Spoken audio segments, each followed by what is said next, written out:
pé ẹ gbọ́ mi dáadáa.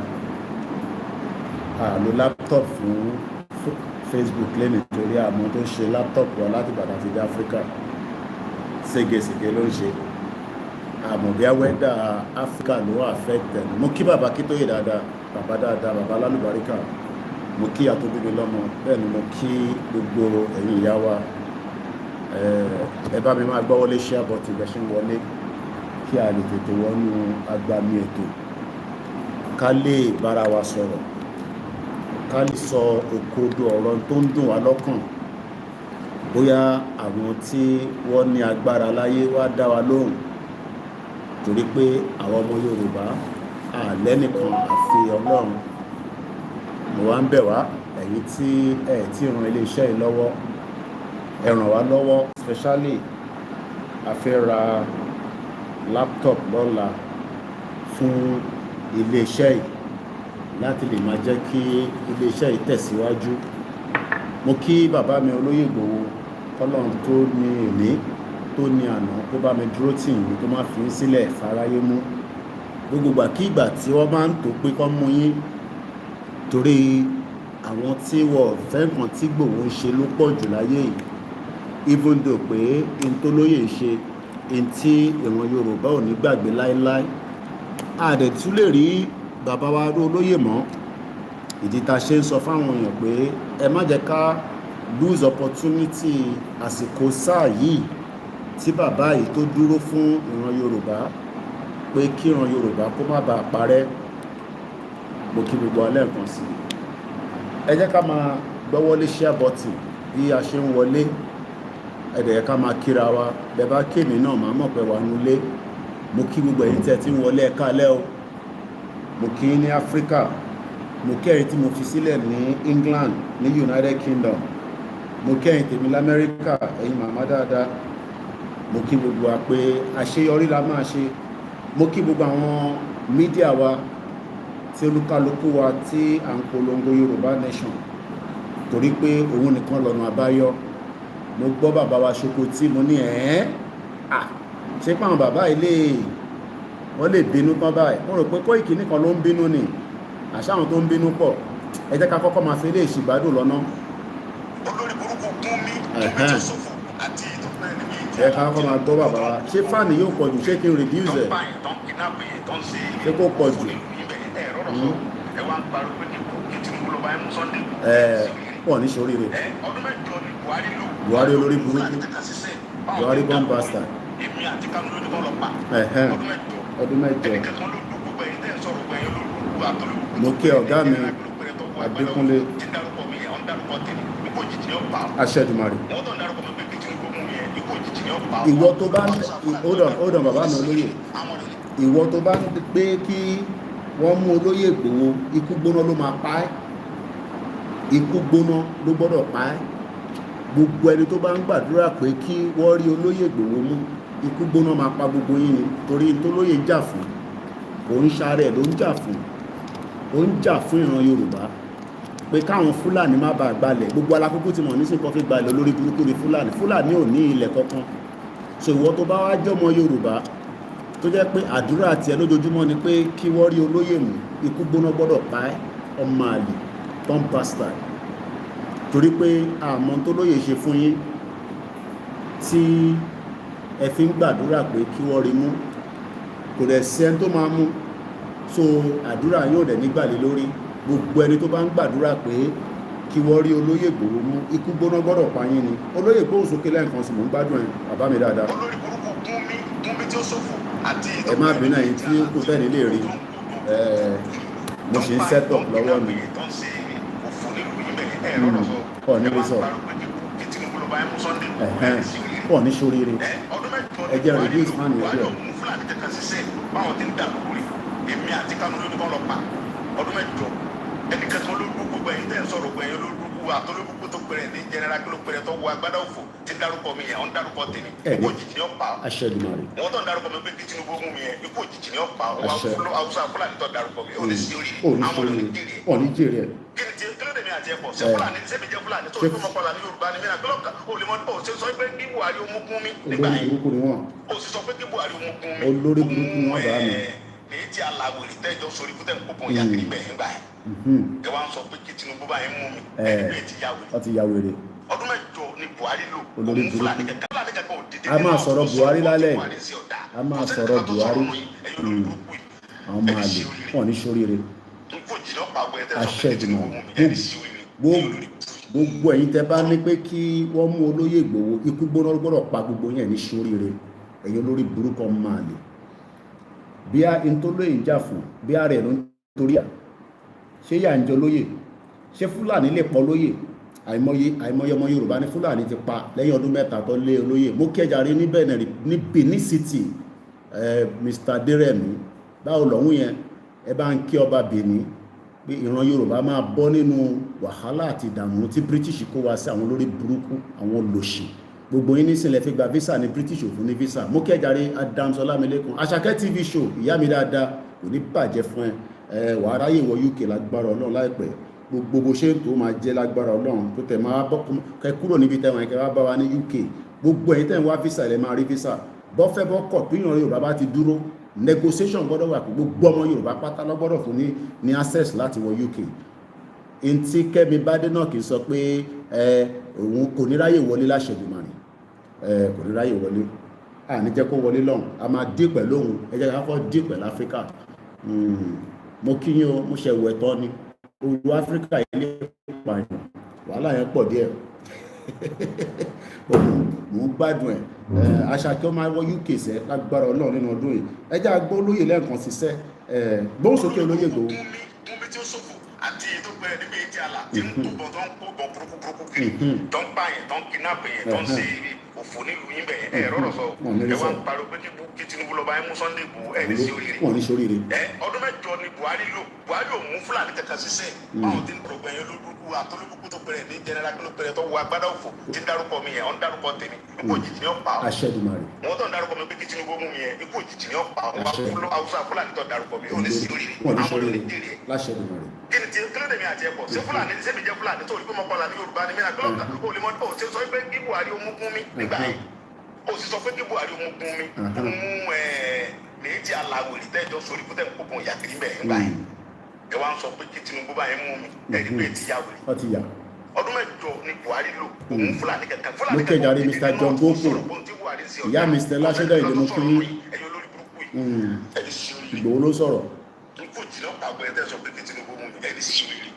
àníṣe gbogbo ẹ̀yin tẹ́ bá ń gbàdúrà pé kí wọ́n rí olóyè mú ikú gbóná máa pa gbogbo yín ni wọ́n ní kẹ́ press love kẹ́ dẹ̀ like program yìí torí gbogbo yín ti ń dúró pé àbí Koiki ti lọ sùn ní wọ́n là ń dúró dè látàárọ̀ Koikimedia torí wọ́n la fẹ́ kó wá bá wa sọ̀rọ̀ kó keep spirit wa kó strong torí o máa ń nílà káyì wá lọ mú kan wá n tó ń lọ lágbàáyé wàá join ẹ̀mọ́ tó ń lọ lórí Yorùbá Nation àní gbogbo ẹ̀yin tẹ́ bá ń gbàdúrà pé kí wọ́n rí Ìgbòho mú àbí kọ́ rí Koiki mú àbí kọ́ rí bàbá Akíntóyè mú àbí kọ́ rí kọ̀ọ̀kan ní wa mú ikú gbóná gbọ́dọ̀ pa gbogbo yín ni torí ẹ fẹ́ nǹkan rí bí ìyà ṣe ń jẹ wá ṣódà ṣé ìyà ń jẹ mi tẹ́mi bá tẹ̀ láǹfààní àti sá lọ ṣé gbogbo fámìlì mi náà ni máa kó lọ àbẹ́rẹ́ ìlú ṣe ń làágùn yáà kí máa lọ increase fan yẹn díẹ̀ kúkú rẹ̀ condition fún mi ǹjẹ́ mo ní lọ increase fan yẹn báyìí ooru ló ń mú rẹ pẹpẹ báyìí mo wo pavilion náà lẹ́ǹkan ooru náà ní láfíríkà gbogbo áfíríkà lọ ẹ̀kọ́ wà air condition ẹ̀yin tẹ́ wà lórí Facebook Koikimedia Odùduwà ẹjọ́ tí ọ́díò yẹn bá jáde dáadáa ẹ jẹ́ kí n mọ̀ torí àwọn èèyàn complain gan pé Koiki àgbọ́n kan tó ń sọ lẹ́nujọ́ mẹ́ta kí ló ṣẹlẹ̀ wà á máa sọ̀rọ̀ àgbọ́n kankan gbogbo ẹ lọ́lẹ̀ bó lónìí kí ló dé kí ló ṣẹlẹ̀ Koikimedia ẹ má bínú sí mi láti bàtà ti dáfíríkà ni mo láti lo fóònù nísìn láti ṣe Facebook Koikimedia ẹ máa gbàgbé ẹ support iléeṣẹ́ àárọ̀ ọ̀la àti rí wọ́n ti send the price àwọn laptop yẹn sí mi ọ̀nà mẹ́ta ni àdẹ̀ ti rí bí 300,000 so mo ṣe need bí 170,000 àbí bí 400 and something thousand ni so alẹ́ ìlà máa raise owó yẹn àgbà tí mo gba fóònù mi ni torí àráyè sọ̀rọ̀ ẹ̀yin ẹ̀kọ́ ń complain pé Koiki àgbọ̀n kankan fẹ́ ká start Twitter space wa náà kí gbogbo ẹni máa lọ àwa wọnú ètò. Mo ti débi ṣe ń dé, kò sọnù lálẹ́. Bí Pastor Jerry ṣe ń ṣe tiẹ̀ ní TBS, èmi ṣe tèmi níbí báyìí, torí pé àdúrà wa máa gbà lórí ìran Yorùbá. Mo kí brother mi Adékúnlé Idris, mo kí Mr. Gbàdàmọ́sí. So ó clear àwọn tó wà lórí Koikimedia, ṣé ń gbọ́ mi ni mo ló mátà jù, kò ń ṣe pé kó clear nìkan, ṣé ń gbọ́ mi dáadáa, torí mo fẹ́ kẹ́ gbọ́ mi dáadáa, torí àwọn tó ṣẹlẹ̀ lẹ́nujọ́ mẹ́ta yìí, àwọn èèyàn gbọ́ mi dáadáa, ṣe lọ́kàn complain pé Koiki àgbà. Instagram ti gbé mi lọ lórí burúkú máàkì olùṣọ́ máa lè, ìta ṣe láàárọ̀ ó ti yọ kúrò. Ó ní program mi ti wà too community, ó wà against community, a máa dì pẹ̀lú gbogbo wọn. Ẹ jẹ́ ká kọ́kọ́, wọ́n ní ká kọ́kọ́ lé ẹlẹ́yẹrọ lọ́nà, àbí Àṣàkẹ́ TV báwo lẹ ṣe máa ń sọ, ká kọ́kọ́ lé ẹlẹ́yẹrọ lọ́nà ká padà wá sí kìíní kan ni, òun lọ́rọ̀ Facebook. Gbogbo ẹ̀yin tí ẹ bá fẹ́ comment, tí ẹ ń jẹ́ kọ comment, tẹ bá comment wá lọ́kìn, ẹ jẹ́ ká kọ́kọ́ gba country nù, ká wá ní government tó bá bí Facebook dá nígbà yẹn, nígbà tá a bá ti ní government tiwa tó bá bí Facebook dá, kó máa ṣe rẹ́dẹ̀rẹ́dẹ́ pẹ̀lú wa. So mo kí gbogbo wa lẹ́ẹ̀kan sí, ó dà ń pé lè mú ní láti fi sórí charging so that ká má lọ lose iná lórí ẹ̀, torí ká má lọ gbàgbéra. Mo láti kó gbogbo original charger mi wá ni, torí fake charger ti pọ̀ jù tọ́lọ́ ń kó wá láti China tó ń tà fún yín ní Africa bíbá náà, kó ṣàánú. Gbogbo fóònù àwọn èèyàn ló ti bàjẹ́ pátá níbi tí kọ́mọdé. Mo kí Mr. Adéwálé Adéyẹmí, báwọn ní gbogbo Àlímọ̀ṣọ́, ẹ lọ máa múra sílẹ̀, ẹ lọ máa prepare, a máa dé rálì lágbára Ọlọ́run. Ó jẹ́ ń tan TV yẹn kí lè máa ríra mi náà. Mo kí gbogbo aṣá àlàáfíà ni mo dé báyìí.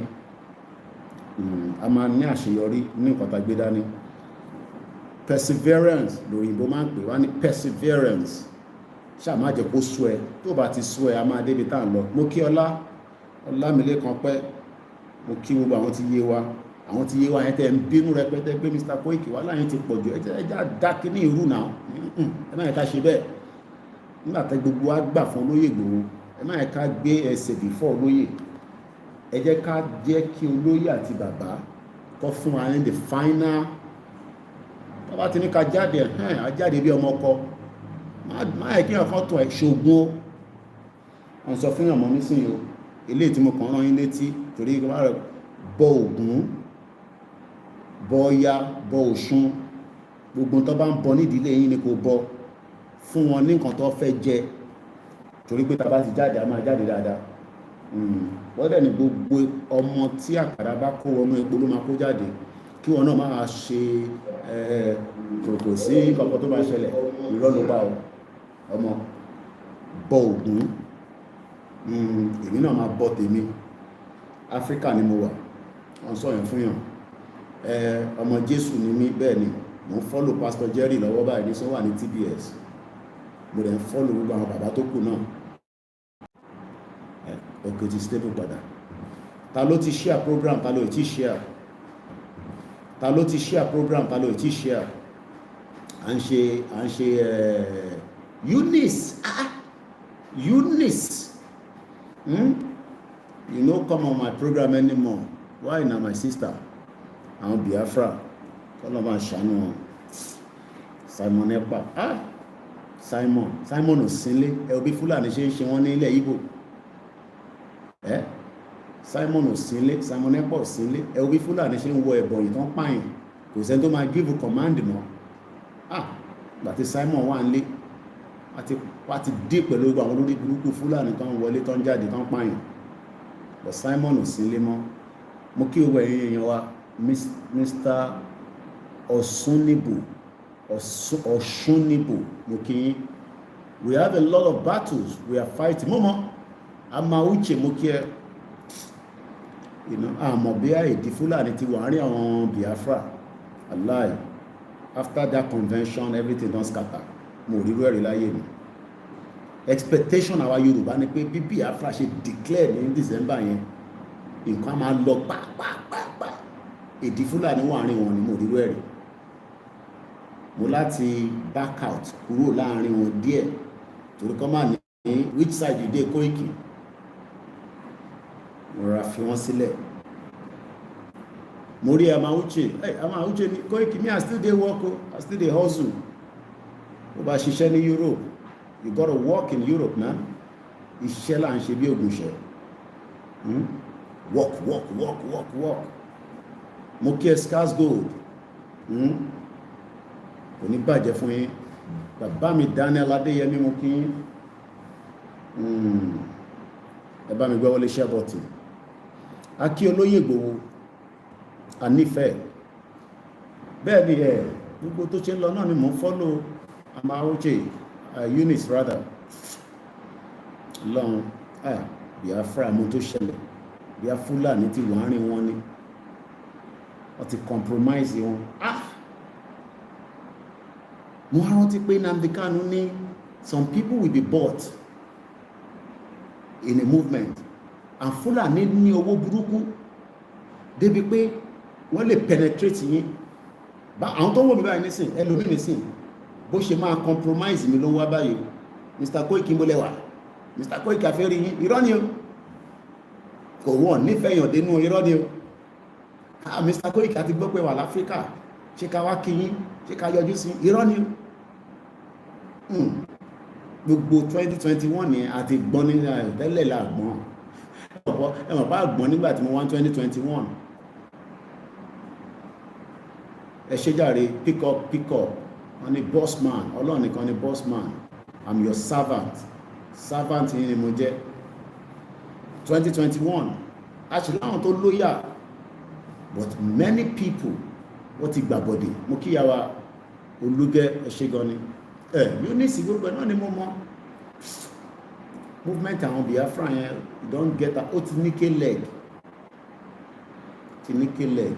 Wọ́n ti compromise movement wọn náà. Ẹ̀wọ̀n ìgbà táwa náà ní problem pẹ̀lú Dúpọ̀ ní tìrì, àwọn náà ti wà compromise. But mo fi get involved. So ìyẹn mo ṣe rọra dákẹ́, mo ṣe rọra fi wọ́n sílẹ̀. Mo kàn wọ́n wọn behind the scene. Biafra tí ẹ pé Amauche, you know say we be diaspora. Tẹ́lẹ̀ ní ìgbà tí mo mọ̀ tí kò yé mi ni. Lọ́n forí jì àwọn tó ti kú. Mo kí gbogbo alẹ́ nǹkan sí. There's a lot to cover tonight, but mo ṣe ń appreciate àwọn èèyàn wa. How many people don't comment? Ẹlòmí òkùnkùn ní ìyá mi kan ní Koiki àwọn comment, we are your silent watcher. Bàtà wà pẹ̀lú ẹ̀. Ẹ kọ́kọ́ fún wa ní owó, ẹ raise owó pẹ̀lú wa lálẹ́. Kátẹ̀ kọ́kọ́ raise 200,000 kí n fi kún owó tó wà lọ́wọ́ mi kọ́ lè lọ ra laptop láàárọ̀ ọ̀la. Èmi náà ti ní 300 lọ́wọ́. Yekini Mustapha, mo kí ẹ. Mo kí gbogbo wa dáadáa. Ẹ support the platform yẹn jọ. Ẹ fún wa ní gbogbo support. And the line is open. Bọ̀yẹ́ ká kọ́kọ́ ká ń tẹ̀ wá. Iṣẹ́ wa fúnlẹ̀ wá. Orílẹ̀ ibi wa. Kàgbéga fàlérí. Ìgbàgbọ́ wa ni pé bá ti bẹ̀rù làbọ̀ mọ́. Ká ṣiṣẹ́ ká jọlá. Ìṣọ̀kan àtòmìnira ní kẹjẹ́ ká máa lépa. Ìtẹ̀síwájú fọ̀pọ̀ ire àtòhun tó dára. Ọmọ Oòduà dìde bọ́ sípò ẹ̀tọ́ rẹ. Ìwọ ni ìmọ́lẹ̀ ògo adúláwọ̀. Àwa ni ìmọ́lẹ̀ ògo adúláwọ̀. Ẹ jẹ́ kí n kọ́kọ́ lọ bá àwọn ọba diaspora mi dáadáa, àwọn tí Ọlọ́run fi kẹ́ mi. Ẹ̀yin náà ni mo lè yọ̀ sí lọ́rùn. Ṣẹ̀rí wọ́n ti sẹ́ndì àwọn laptop yẹn sí mi. Wọ́n ti sẹ́ndẹ̀ sí mi ní àná. Different type mẹ́ta ni. The first one tó send sí mi, HP Elite Book, 420,000 naira. 8 gig RAM, 256 gig SSD Intel, I think iCore 5. The next one, Dell Latitude, touch screen display. Èmi kọ́ ni mo fẹ́ lò, but iléeṣẹ́ wa náà ni a fẹ́ rà fún. A dẹ̀ rà fún eré. Need it for the workload tá à ń ṣe lọ́wọ́lọ́wọ́. Eléyìí iCore 5, 10th generation, 16 gig RAM, 256 gig SSD, backlight keyboard, 430 lè tó ń mo kíyà tó bí mi lọ́mọ. Tí ìbá súnmọ́ sí mi náà gbọ́dọ̀ sùn. Àjọ máa ṣàìsùn ni. Tán fi ń pè ní abiyamọ nìyẹn. Bẹ́ẹ̀ náà ṣe sùn mọ́ sí tèmi náà sùn. Àwọn náà wà níbi tó wà. Ọlọ́run bá wà pẹ̀lú wọn. So option mẹ́ta la ní. One is 420,000, one is 430, and the cheapest one is 390. Owó tó dẹ̀ wà lákàntì wa nísìn, gbogbo owó tó wà lákàntì wa kò tó 300,000. Kàṣà sọ pé 300,000. So tàbá rẹ̀ ẹni tí Ọlọ́run bá bùkún lálẹ́ ní Koiki, èmi náà fi 20, màá fi 10,000. Owó ìyá pé kí ló ṣe system wà lálẹ́ tó ń try to connect. Internet àdẹ̀rà kò ń ṣe owó kékeré rárá. Internet is expensive in Africa. Mo rí sí táwọn èèyàn ṣe ní internet oní 500 naira 200 naira ló máa ń rà. So ẹ̀yin diaspora ni mo wá bẹ̀, mo yọ̀ sí lọ́rùn lálẹ́. Ẹ jẹ́ kó yìí kó pé wọ́n lè lọ ra laptop yẹn lọ́la, especially I need it fún before the end of this month láti fi ṣe lot of event tó ń bọ̀. So àwọn èèyàn tí ń béèrè account number ẹni tó máa dẹ̀ bá ń post ẹ̀ ó ti sùn lọ. So èmi náà ni màá láti post ẹ̀ fúnra mi. A máa wá sọ̀rọ̀ nípa mo rí mẹ́sẹ̀gì Buhari lọ́dọ̀ Linda Ìkejì olórí burúkú bọ̀. Ẹ jẹ́ ká kọ́kọ́ gbọ́ owó náà because I need owó. Tàbá ríyàn bíi 5 tó sọ pé Koiki owó tó ń wá yẹn kò tí tó $20, èmi á fún ẹ nínú ẹ̀. Scarsgold mo sì mi kí ẹ ọ̀nà tó jọ mẹ́ta. Scarsgold ti faṣẹ́ lọ ni. Pé ìlú òyìnbó yẹn máa ń ṣiṣẹ́ ni. Ẹ̀yin náà ẹ̀yin diaspora ni mo lè yọ̀ sí lọ́rùn. Ṣé jẹ́ kí n sáré post account number màá dẹ̀ pè síta. Mr. Adekunle Idris mo kí yín o. Gbogbo ẹ̀yin silent listeners. So náírà la need. Ẹ bá fún mi ní dollar àbí pounds mo ṣe máa tún send ẹ̀ wá. Àfi tẹ́ bá fẹ́ fún àwọn ọmọ Oòduà lówó pé Koiki ṣo ti ra bọ́gà fáwọn ọmọ Oòduà ní London tó wá jókòó sí Áfíríkà. Ẹlòmíà ní kò ní iṣẹ́ lọ́wọ́. Ẹ mọ̀ pé journalist máa ń káàkiri ni. Ẹ̀yin ò rí àwọn journalist Christian Ampo kankan. Mo ti fẹ́ fi account number síta TJ.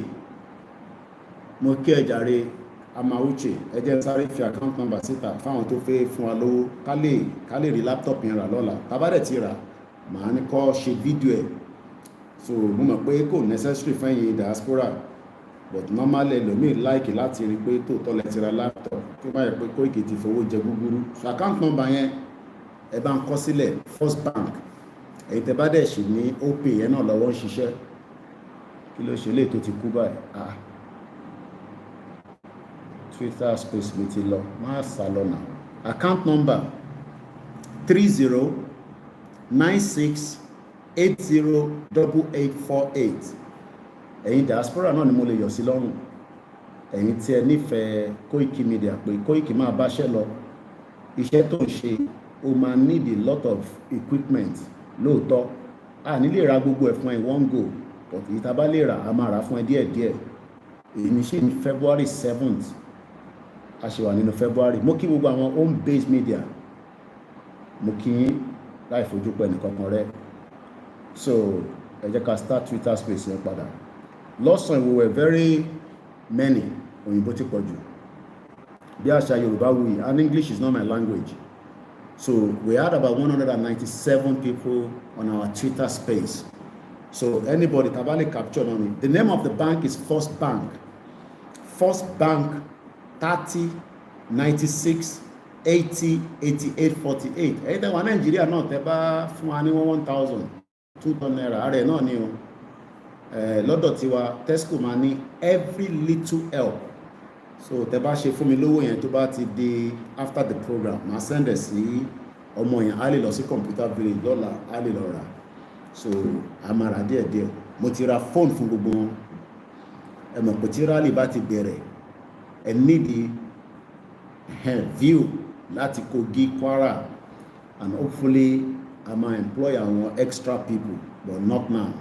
Mo kí ìyá mi Caroline, mo kí gbogbo ẹ̀ tẹ́ ń bẹ ní Dustin, mo kí Yasila, mo kí ẹ̀ tẹ́ wà ní Peckham, mo wá kí gbogbo ẹ̀ tẹ́ ń bẹ nílùú Benin Republic, mo kí bàbá wa Patrick Stallone, mo kí wọn ní Togo, mo kí ní Côte d'Ivoire. Ọ̀sẹ̀ tó ń bọ̀ a máa dé Ghana lágbára Ọlọ́run. Àwọn èèyàn kàn ní Koiki má lọ Kenya, gbogbo ibi tó bá ṣà ń lọ má dé Kenya. Àwọn òkè Kenya wọ́n máa ń compromise, àwọn àti Fúlàní tó ń ṣiṣẹ́ ni. Bọ̀ mo máa dé Ghana. Mo kí Àjàní, ẹ̀yin tí ẹ̀ ń tẹ̀lé bàbá wa Olóyè Ìgbòho, ẹ má ẹ̀ ká sáré ju Olóyè Ìgbòho lọ. Ìmọ́lẹ̀ Yorùbá mo kí ẹ brọ́dà mi dáadáa, ẹ má ẹ̀ ká sáré ju, kí ni mo sọ, mo fi máa wo kọ́mẹ́ǹtì náà bó ṣe ń lọ tó ń bọ̀. Ẹ má ẹ̀ ká sáré ju bàbá wa Olóyè Ìgbòho lọ. Olóyè ló ń lead wa, ó dẹ̀ ti sọ fún wa pé a máa jáde fún rally, ká ní sùúrù. Mo ní Azeez brọ́dà mi dáadáa ní gbogbo Miami, mo kí ẹ dáadáa brọ́dà mi. Ìyá mi Mofolúwakẹ́ni, I greet the great friends of CSI who visited him in 2021 in his house, Chief Dele Momodu and Chief Femi Fani-Kayode. Bẹ́ẹ̀ni, ẹ hàn pé bàbá wa Dele Momodu náà ti go through tí Olóyè ń go through rí nígbà tó fi pa Dele Momodu. Ẹ̀gbọ́n mi dáadáa. Dele Momodu was also in the struggle during the 1993. But nígbà tá bàtà tó di kó ń pa gbogbo èèyàn àwọn olórí burúkú Fúlàní, àmọ́ ibi tó ti kó wọn wá, gbogbo ẹni wọ́n ṣe pa Kúdírát Abíọ́lá díẹ̀, tó pa Abíọ́lá gan fúnra rẹ̀, wọ́n pa Pariwani, àwọn olórí burúkú wọ́n ti ń pa wá ti pẹ́, kò ń ṣe ní lọ́sẹ̀ ń pa wá. So ẹ̀yin diaspora ìjọ mo bẹ̀yìn, mo ṣakọ, a ti ní 300,000, a sì ní ibi 200,000 kára laptop yẹn lọ́la. Ẹ̀dà wọn pé mi náà dẹ̀ láti máa ní change lápò, Africa ni mo wà, ó wà expensive. Ẹ̀rọ pé mo níṣẹ́ lọ́wọ́, so ẹ̀yin náà ni mo ń yọ̀ sí lọ́rùn, èmi náà dẹ̀ ní disappoint yín. Mo kí bàbá mi Tiwa Tọ́pẹ́ Dáramọ́lá, mo kí yín. Ọlákúnlé mo kí ẹ, ó ní we are loyal to Olóyè Ìgbòho. Ẹ jẹ́ ká tún gbọ́n tó lóye sọ níbí wa. Má gbàdúrà sẹ́ pé kí wọ́n rí Olóyè mú. Tó bá wà lára àwọn tó ń gbàdúrà pé kọ́ rí Olóyè mú, in tó dá rárá ni. Àjàní ní long time sir, mo busy ni. Ẹ̀yin ni ká bẹ̀ èèyàn kan ti bá mi credit kankan síbẹ̀, kò ní bàjẹ́ fún yín. Owó yẹn máa pè mí mọ̀ fáwọn diaspora wá bẹ̀rẹ̀ sí ṣe tap nísìn. TJ ní ó bínú tán lálẹ́, ó ní mo ti fi 100,000 síbẹ̀ Koiki. Ó lè máa wá síbi ìwà tó máa sọ fún wa pé onídòwó àwa ń ṣiṣẹ́ lóòótọ́, but ìwọ náà iṣẹ́ ló ń ṣe, mo júbẹ̀, kò ní bàjẹ́ fún ẹ TJ, èèyàn ti gbowó ṣá. Mo ní owó oúnjẹ kọ́ ni mò ń wá, owó tí business iléeṣẹ́ tó máa gbòòrò, tá a máa sọ Yorùbá nation, a máa ra laptop yẹn lọ́la, so èèyàn kan ti fún wa 100,000, tá a bá tún rèsì àgbà sí, kò ń pọ̀ jù. Mo wá kí gbogbo yín. Mo lọ bẹ́ẹ̀ mo kí bàbá mi Ọọ̀ni of Ifẹ̀, ṣí fìlà, yíyan gbọ́dọ̀ máa kí àwọn kábíyèsí, yíyan máa ṣí fìlà. Èèyàn kan náà ti fi 38,000 ránṣẹ́, wọ́n ní Koiki ó lè kéré, bá ń gbà bẹ́ẹ̀, kò wá sówó tó kéré. Mo kí gbogbo ẹ̀ tẹ́ ẹ̀ náwó sí wa. Azeez ìwọ náà fowó ránṣẹ́, ó wà kó ti gba account number mi, mo lè yọ sí wọ lọ́rùn, o gbọ́dọ̀ bá mi send owó yẹn lọ́la. Brother mi lòun máa ń fà lẹ́pọ̀n lójoojúmọ́ ni. Azeez ni máa ń pè lójoojúmọ́ pé fowó ránṣẹ́ sí mi, bó ṣe fowó ránṣẹ́ sí Jẹ̀bú, fowó ránṣẹ́ sí mi náà. Now let's come back home. Ọ̀rọ̀ pọ̀ ta tó fẹ́ sọ, mo fẹ́ sọ̀rọ̀ nípa Buhari. Mo rí post Buhari lórí burúkú, former president. Ta ló rántí Buhari? Buhari, Muhammadu Buhari. Ibi tí mo ti ń káàkiri, mo á pàdé Buhari. Bọ̀ká tó sọ̀rọ̀ Buhari, ẹjá gbọ́n tó lóye sọ níbí báyìí. Má gbàdúrà pé kí wọ́n rí Olóyè mú. Ìgbòho má wálé o, Koiki má wálé o, mo bẹ̀ yín ní ẹ jọ̀ọ́, ẹ fi wá lọ́kàn balẹ̀, ẹ má jẹ́ kẹ́mi wá lọ sókè. Ta bá ń sá tà ń sá, à ń fún Fúlàní lágbára. Àdúrà ní kẹ́yìn máa gbà pé gbogbo bọ́ bá ṣe ń gbé Eunice ni I will send mine later. Koiki má worry.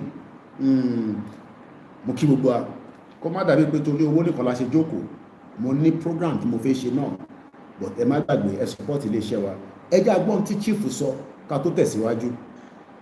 Olórí burúkú Gúnmi tí ó sọ̀fò àti tó bẹ̀rẹ̀ ní méjì àlà tí ń kó bọ̀ tó ń kó bọ̀ burúkú kiri tó ń pààyàn tó ń kidnap èèyàn tó ń ṣe òfò nílùú yín bẹ́ẹ̀ ẹ̀ rọ̀rọ̀ sọ ẹ wá ń parọ́ pé kí Tinubu lọ́ba ẹ̀ mú Sunday kó ẹ̀ ní sí oríire ọdún mẹ́jọ ni Buhari ò mú Fúlàní kankan ṣiṣẹ́ báwọn ti ń dà lóko rẹ̀ èmi àti Kanu ló ní kán lọ pa. ẹni sùúrù síbẹ̀ Buhari used 8 years ọdún mẹ́jọ ìwọ tó gbọ́ Yorùbá. I want to speak in English as well. Buhari ìyá mi dúpẹ́ ní Koiki èmi náà ti bẹ́ẹ̀ fi change síbẹ̀ kò sí nǹkan tó ń jẹ́ change o bẹ́ẹ̀ bá fún wa ní 1,000 naira owó ni mo kí mọ́mì mi ìyá dáadáa àwọn grandma kan àwọn tẹ́ fẹ́ gbọ́ kí Koiki ara wọn máa gbọ́n ní Koiki mo dẹ̀ pé bẹ́ẹ̀ ṣe ń ṣe sí ìgbà náà lẹ́ ṣe káàkiri ẹ̀ tún máa send owó sáwọn èèyàn nílé ẹ̀ ṣe gan ni mọ́mì mi ìyá wa dúpẹ́ agboola. Let's continue.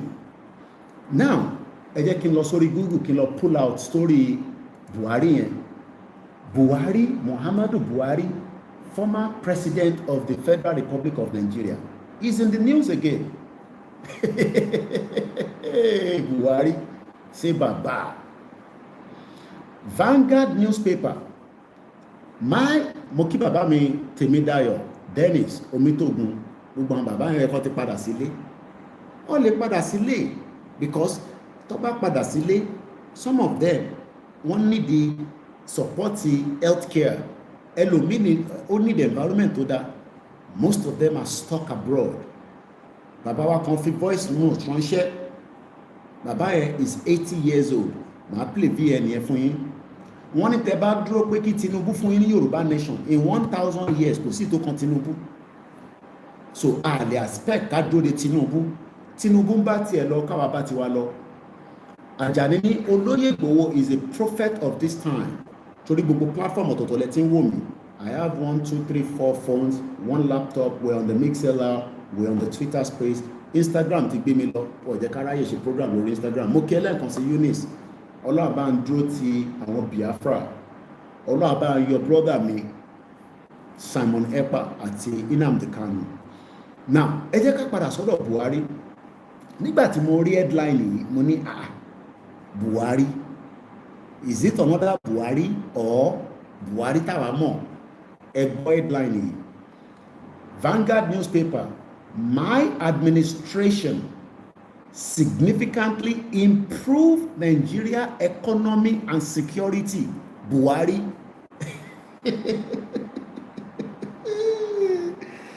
ọlọ́wọ́ bá o Buhari ò ní kú ore ọmọ àlè.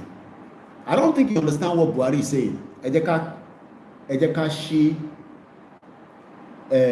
Vanguard newspaper. This is all the headline from different. Muhammadu Buhari said, and I quote, that his administration Olakunle ní kò ní dá fún Buhari kò ní kú ore níbi tó bá wà bomb bastard dead or alive ìmọ́lẹ̀ Yorùbá ní yẹ̀yẹ́ búbù.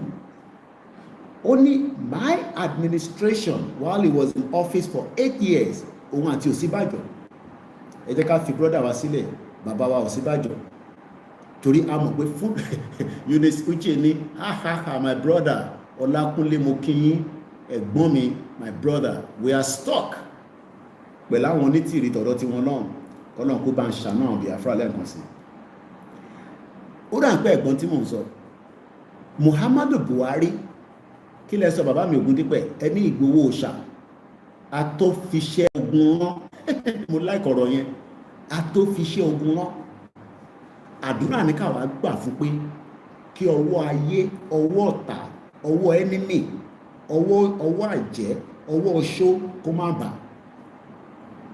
atófi ogun rán Ìgbòho wàláì ta ló bà bẹ́ẹ̀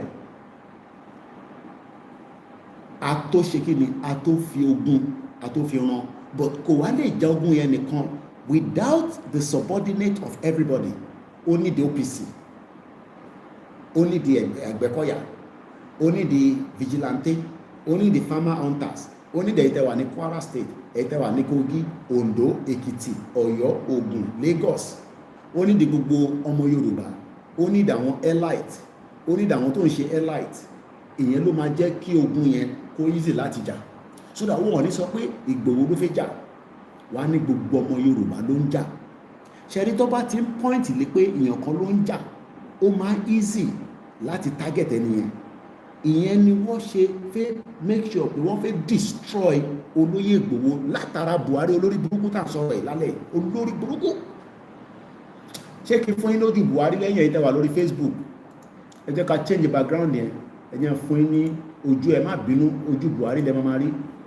Ẹ̀yin tó kọ̀ lè Buhari, àfi tí bá fẹ́ ṣẹ̀ máa add kí n gbé wá sórí platform.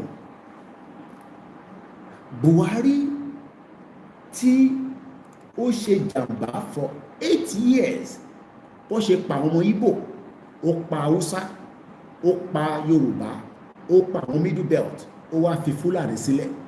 Buhari wá ń sọ fún wa nísìn pé nígbà tóun o economy Nigeria was buoyant, kódà security ó ní òun fún ní top notch. Buhari, Muhammadu Buhari ló ń sọ yẹn, olórí burúkú bombasta. Mo ń bọ̀, mo máa fẹ́ gbójú ẹ̀ wá gan sí inú platform mi sí mo ń bọ̀. Ẹ jẹ́ kí n kọ́kọ́ change background mi, ẹ jẹ́ lọ wá picture Buhari kan wá. Muhammadu Buhari of all people, ó jí Nnamdi Kanu. Àwọn èèyàn ti ń pè wọ́n ní Koiki jẹ́ sọ̀rọ̀ ṣòrọ̀rọ̀ tó ń sọ lálẹ́ ó ti fi bí mi nú pẹ̀lú ọ̀rọ̀ Buhari olórí burúkú yìí. Èèyàn kan fi bá mi sọ̀rọ̀ lálẹ́ wọ́n ti bínú tán. Hello màmá. Hello. Ẹ kálẹ́ mà. Bá mi sẹ́ẹ̀dì kálẹ́ bàbá mi. Bá mi. Ó náà kó ti jìnnà jù sí mi, ẹ jẹ́ lọ gbé wá sí tòsí mi bọ̀. ọdún mẹ́jọ. Ó náà kó ti jìnnà jù sí mi, ẹ jẹ́ lọ gbé wá sí tòsí mi bọ̀. ọdún mẹ́jọ ẹnìkankan ló dúkú gbẹ̀yìn tẹ́ ń sọ̀rọ̀ gbẹ̀yìn ló dúkú àtọ́lẹ́kùkù tó pẹ̀rẹ̀ ní jẹnẹra kí ló pẹ̀rẹ̀ tó wọ agbádá òfò tí ń dárúkọ mi yẹn ọ̀ ń dárúkọ tèmi ikú òjijì ni ó pa ọ́. wọ́n tó ń dárúkọ mi pé kí Tinubu mú mi yẹn ikú òjijì ni ó pa ọ́. Haúsá Fúlàní tó ń dárúkọ mi ò ní sí oríire àwọn ọmọdé ò ní dèrè. kí ni tí kílódé mi àti ẹ̀kọ́ ṣé Fúlàní ṣé mi jẹ́ Fúlàní tó olùkọ́ mọ́kànlá ní Yorùbá ni mí náà kílọ̀kà ó lè mọ́ ó ṣe sọ pé kí Buhari ó mú kún mi nígbà yẹn ó sì sọ pé kí Buhari ó mú kún mi kó mú méjì aláwòrán tẹ́jọ́ sórí kútẹ́ ń kókun ìyá kiri bẹ́ẹ̀ nígbà yẹn ẹ wá ń sọ pé kí Tinubu báyìí mú mi ẹ rí pé ti yá wòlé ọdún mẹ́jọ ni Buhari lò kò mú Fúlàní kankan ò dìde nínú ọ̀tún sọ̀rọ̀ kò tí Buhari sí ọ̀dà kọ́sẹ́ nígbà tó sọ̀rọ̀ nù yìí ẹ ní sí oríire Bẹ́ẹ̀ni. n kò jìnnà pàgọ́ ẹ tẹ́ sọ pé kí Tinubu mú mi ẹ ní sí oríire ọ̀rọ̀ ń bọ̀ kò tí dé. Ọdún ayọ̀ ló máa jẹ́ olóyè Ìgbòho. Mo ti lọ gbé íńtánẹ́ẹ̀tì yẹn wá torí mo lè afford kí íńtánẹ́ẹ̀tì yẹn kó wà kó jìnnà sí mi púpọ̀. Òun lélẹ̀ àti lọ gbé wá sí tòsí. Owó tó pọ̀ la fi ṣe íńtánẹ́ẹ̀tì àti pé torí pé different African countries ni mò ń lọ, so I'm buying different internet. Mo kí gbogbo ẹ̀yin tẹ́ wà lórí ìjókòó, ẹ farabalẹ̀ kẹ́ gbọ́ ọ̀rọ̀ tí mo fẹ́ sọ lálẹ́, very very important lórí Muhammadu Buhari. Mo bọ̀, ẹ jẹ́ n change background yẹn, mo ti gbé Buhari wọlé bẹ́ẹ̀ yẹn. So ẹ̀yin tẹ́ wà lórí Facebook, ó dá kárí ojú Buhari náà, ṣe fún mi ní few seconds kí n fi gbé ojú ẹ̀ wá sínú program. Mo ń bọ̀, ẹ má bínú sí mi, ẹ má sá lọ. Ìyá mi dúpẹ́ ní the slave masters and the country politicians are playing everyone just to continue stealing. Bẹ́ẹ̀ ni, mo ń bọ̀, mo ti lọ, ẹ má sá lọ, mo ń bọ̀, mo kàn fi sáré lọ gbójú Buhari wà ní mo ń bọ̀ mà. Oya níbo ni a máa ti rí Buhari báyìí, níbo ni gbogbo ilé wa. Mo fi gbé Buhari wá. Buhari, Muhammadu Buhari olórí burúkú ọmọ Fúlàní. Muhammadu Buhari oya Buhari olórí burúkú ọmọ àlè bombasta Buhari. Muhammadu Buhari ọmọ àlè, olòṣì ọmọ Fúlàní. Download image, okay? Ọ̀dà kò ti download bẹ́ẹ̀ lórí Facebook wà. Ẹ má bínú, ẹ jẹ́ ká wá wò bí a mo lè gbé irọ́ ti change sẹ́yìn. Ìwájú mo fẹ́ kó change síta ló bẹ́ẹ̀ ṣẹ́. Ẹ jẹ́ ká gbé Buhari. Ẹ jẹ́ n wò bóyá mo lè add the picture. Àwọn kan mọ̀ nípa ká add nǹkan mọ́ kínní. Wọ́n bọ̀ ọ́. Ibo ni màá ti add the picture. Irọ́. Wọ́n bọ̀, ẹ má bínú. mo fẹ́ add the picture Buhari mu access to picture allow not allow kò fún mi not okay Facebook kò fún mi ní access mo ní láti fún mi ààyè block no ó yẹ kí n ti ṣe lẹ́ka tó bẹ̀rẹ̀ ni remove permission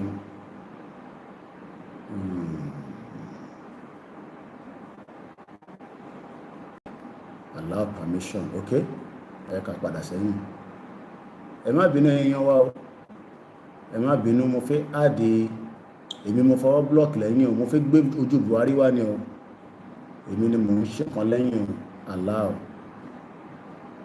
this let you share from your camera roll to enable this click app setting below and activate camera roll under permission okay allow camera ti allow fẹ́ kẹrí Buhari ni o kódà tábà rí Buhari kì má da gbogbo system rú lálẹ́ kò dẹ̀ ní dáká má wà rí Buhari o ó dà láìlà Facebook ilé tẹ̀tì end kí ló ṣe tó end internet Africa yìí àbájọ táwọn tó wà nílé tán máa ń wà frustrated ṣé pé lè tẹ̀tì stop ẹ̀yẹ ká go live padà ọ̀dà ẹ̀yẹ ká máa bá program yẹn lọ ẹni gbogbo alámọ́jú Buhari ẹ̀yẹ kí n start ilé padà ó ti end even though pé mo ti gbé internet ẹ̀ wá sí tòsí kí ló wá dé tó wá stop Buhari out of all the presidents ó gbé Fúlàní wọnú ilé ó fi Fúlàní ṣe jàǹbá fún ìran Yorùbá ẹ má bínú mo fẹ́ gbé internet mo fẹ́ gbé picture Buhari wọnú bọ̀ kò fún mi láyè ẹ má kí n disturb Facebook yẹn ju bó ṣe yẹ lọ gbogbo alamọ bójú Buhari ṣe rí mo lè fún wa lójú ẹ̀ láti bíbá ẹ kí n lọ gbé ojú ẹ̀ kan wá ẹlòmíràn rántí Buhari mọ́ ẹlòmíràn mọ́ bó ṣe rí olórí burúkú bomb bastard ọmọ àdé Fúlàní ṣé tó bá yẹ pé Nàìjíríà jẹ́ ìlú tó da láti ilẹ̀ ni Ifá gbé mi lékè ìyá mi dáadáa báwo níṣẹ́ ṣé tó bá yẹ bí tí Nàìjíríà da ṣó yẹ ká lo ọmọ Fúlàní fi jẹ president tí Tinubu lọ fún ní endorsement torí Tinubu ló lọ gbé Buhari wá ó ní ó ṣe lẹ́lẹ́kejì ó ṣe lákọ̀ọ́kọ́ ó lulẹ̀ ó ṣe lẹ́lẹ́kejì ó lulẹ̀ ó ṣe lẹ́lẹ́kẹta ó lulẹ̀ ẹlẹ́kẹrin lòun ní ọ̀dẹ̀ ní ẹ bọ́ ṣe ń ṣe politics kan nìyẹn òun láti kọ́kọ́ lọ bá gbogbo àwọn ọmọ Yorùbá sọ̀rọ̀ kọ́ support wọ ibi tí problem ti wá nìyẹn ibi tí Tinubu ti lọ gbé Buhari wá nìyẹn pé kí gbogbo ọmọ Yorùbá support ẹ̀ now Ifágbémilékè náà ti bínú ó ní o send account number bá láti fi fún ẹ lówó ìwọ náà ló ní onídòwó o fi account number síbẹ̀ ẹni tí mo dẹ̀ ní kó bá mi ṣe mo ti lọ sọ fún wọn pé kọ́ máa bá ń post ẹ̀ kémi lè focus lórí program ọ̀dà mo ti fi síta account number ilé nǹkan sí fẹ́yìn tẹ́ ń béèrè 30-96-80-84-88 Ọláyọmí Ọlákúnlé Kóìkì First Bank. Now let's go straight into it again. According to Buhari, who attend the birthday party, Káyọ̀dé Fáyẹmí, lákọ̀ọ́kọ́ Káyọ̀dé Fáyẹmí ó fẹ́ ṣe birthday kò lè ṣe lẹ́kìtì Àbújá ló ti ṣe birthday kí ló dé tí kò lè ṣe nínú Èkìtì ibi tẹ́tí máa mọ̀ pé all these politicians they are fake.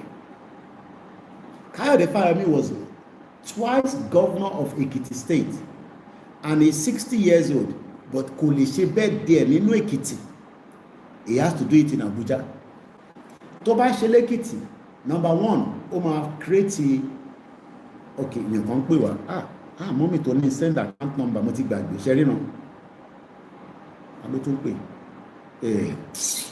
ẹ má bínú mo ti gbàgbé máa send ẹ̀ nísìn mo ti gbàgbé mo tútù gbàgbé ni ẹ má bí máa send ẹ̀ nísìn ṣẹ́rí pé ara táwọn kan ṣe máa ń sọ pé àwọn kúkú ti pè á fẹ́ fún ẹ lówó o reply nígbà tó pè mí lórí show báyìí mo ti rí rìsíìtì mọ́mì mi Dúpẹ́ Agbọ́lá àwọn mọ́mì tó fẹ́ fún mi lówó nísìn wọn ní Koiki kúkú ti pè é lẹ́ẹ̀mejì ó dáhùn bí ó dẹ̀ nídìí owó tọ́dọ̀ tèmi kò dẹ̀ sówó tá à ní ọmọ Ìjẹ̀bú Òkè ń kọwó ẹ̀jẹ̀ sáré sẹ́ndẹ̀ sí wọn.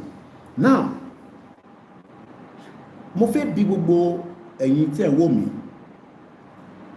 tó bá ní ká fi performance Buhari in 8 years 0 to 10, 10 being the highest, 0 being the lowest, kí lẹ máa mú? Tó bá ní ká fi, we should give the performance of the former president Muhammadu Buhari.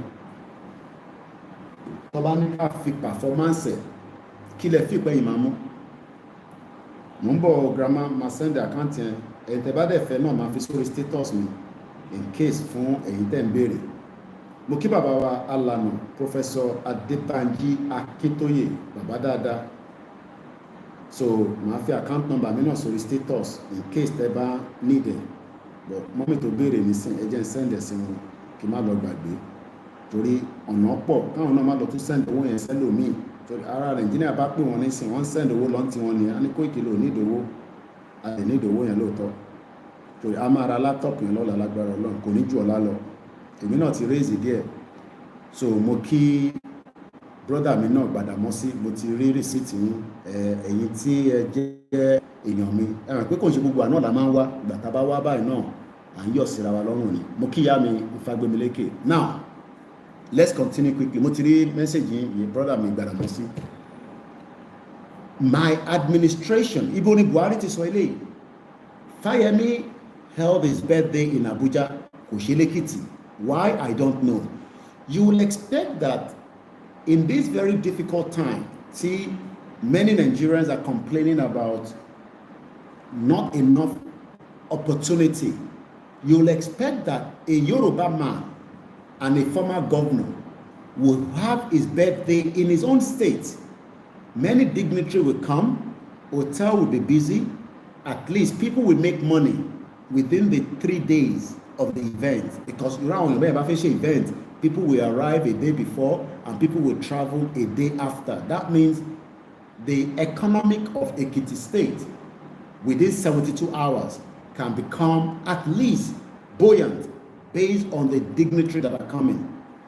But they are not going to come to Ekiti State because Ekiti State is not a safe place for them. That is why Fayemi was having his birthday in Abuja as against in Ekiti State. A former governor cannot have his birthday party celebrated in his own state. Rather, they're celebrating it in in Abuja. That tells you that these individuals care less about me and you. Ṣé Abuja ló jẹ́ kí Káyọ̀dé Fáyẹmí kó ti celebrate birthday àbí inú Èkìtì? Ẹ bá ń fi sínú comment section. Because while that birthday will be held in Ekiti State, it's like when Tottenham is playing football, ball, and that goes with any other stadium, Manchester, Liverpool, Arsenal, Chelsea. A day event means that the vendors, àwọn tó ń ta oúnjẹ, àwọn tó ń ta souvenir, àwọn tó ń ta this, àwọn tó ń ta wóróbo, àwọn tó ń ta sweet, ẹni tó ń ta drink, ẹni tó ń ta alcohol, that day is an extra boost for them.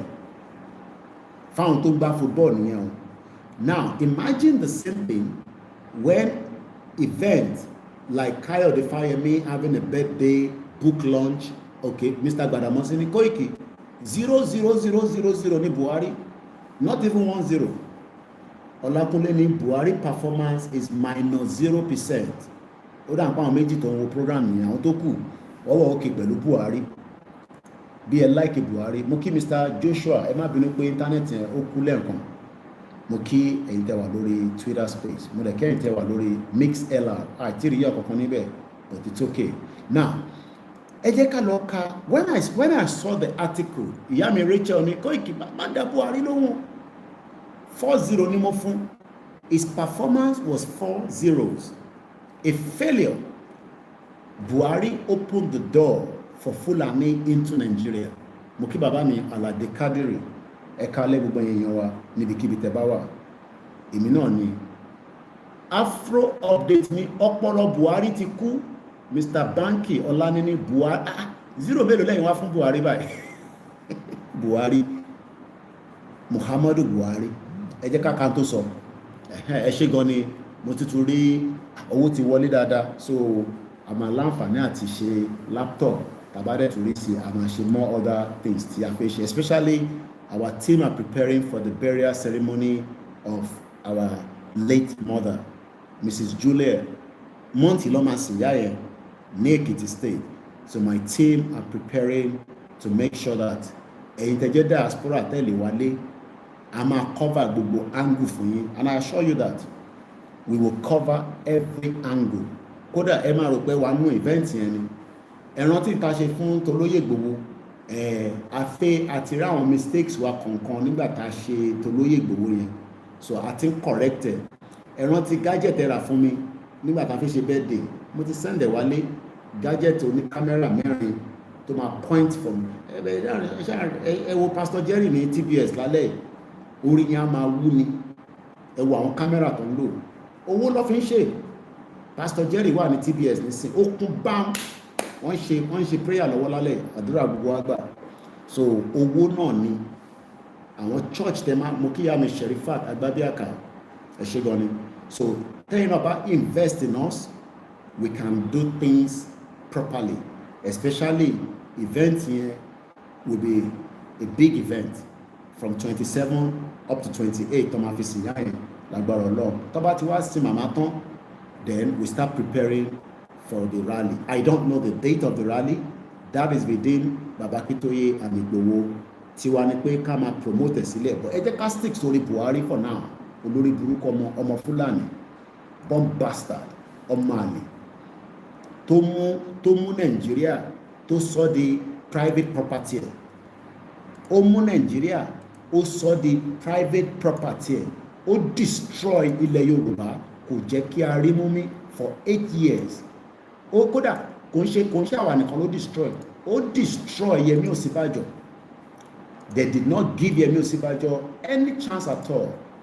Yẹmí Ọ̀ṣínbàjò was destroyed during Buhari's regime. Olórí burúkú ọmọ Fúlàní. Àmọ́bi tí Tinubu ti lọ mú Buhari wá, torí Tinubu ló lọ ní kọ́ support Buhari pé òun ló lè ṣe. Ẹ wo bí tí ó bá dé nísìn. Let's go further.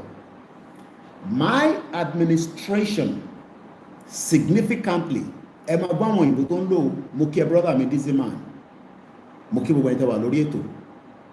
My administration significantly improved, ẹ di ọ̀rọ̀ yẹn mú.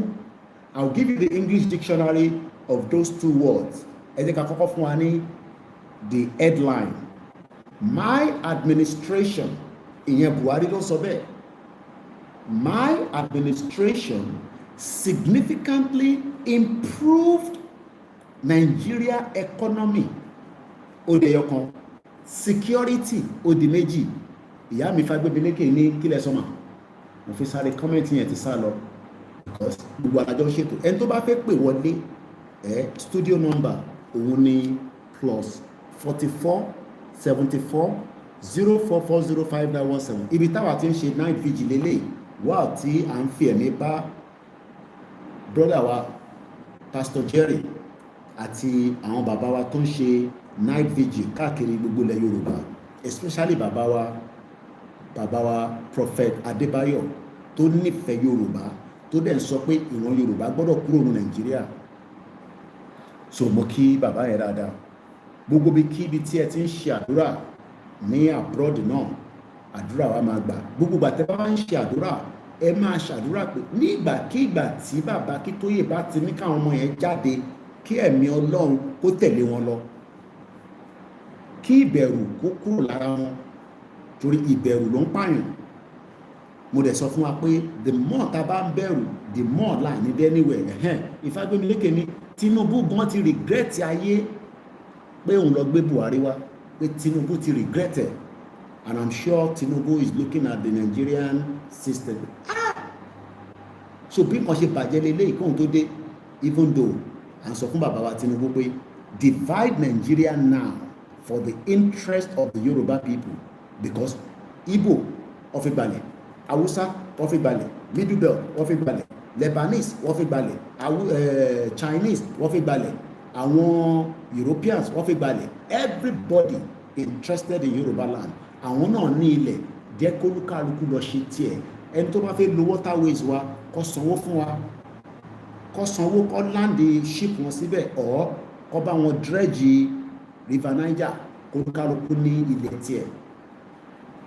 Ṣèbí wọ́n ń gbin oko ní north, ìtaba ní ìdá máa rà lọ́wọ́ wọn, but àbẹ́jẹ́ kó máa wá sílẹ̀ wa, just like Kemi Badenoch ó ní kò ṣe everybody ló gbọ́dọ̀ gba British citizenship. Donald Trump lé everybody nísìnyí, kọ́lọ̀ bá ń dúró tẹ̀yìn Nigerians tẹ́jẹ́ ọmọ Yorùbá tẹ̀ níwèé l'Amẹ́ríkà, ẹ̀yin náà wá careful. Ọ̀rọ̀ yẹn ọlọ́pàá tí nísìnyí kò sí bẹ́ẹ̀ mọ́, ẹ wà very careful. Ọlọ́run àwọn àfẹ́sọ́ ẹ̀ṣọ́ wa, torí pé kò ní easy tó bá lọ deport èèyàn wálé ẹni tó ti gbé l'Amẹ́ríkà for many years.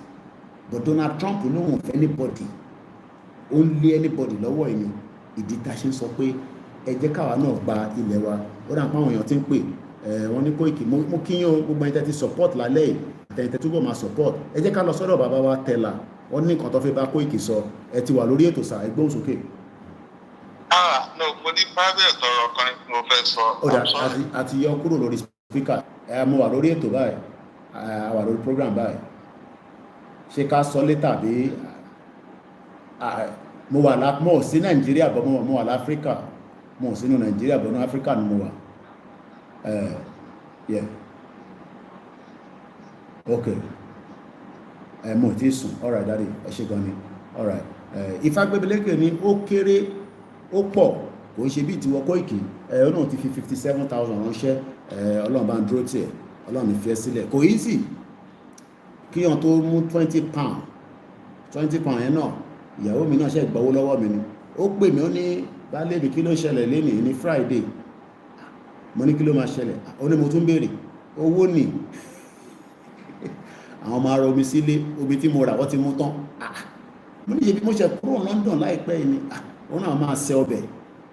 Mo ní èlò ló fi ṣe ọbẹ̀, mo ní ṣe 50 pound tó, ó ní kò tó, ó ti gba 200 pound lọ́wọ́ mi báyìí nísìn.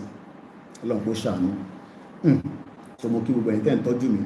Now let's focus on Buhari, because Buhari ní significantly, òyìnbó yẹn ti pọ̀ jù fún mi. Ẹ jẹ́ ká lọ wo English dictionary significantly. Ẹ jẹ́ ká lọ wo significant ló máa fún wa, okay, ó fún wa ní significantly. Pronunciation ẹ̀ lélẹ̀. Significantly. Okay, kí ló sọ? Significantly. Lẹ́ẹ̀kan sí.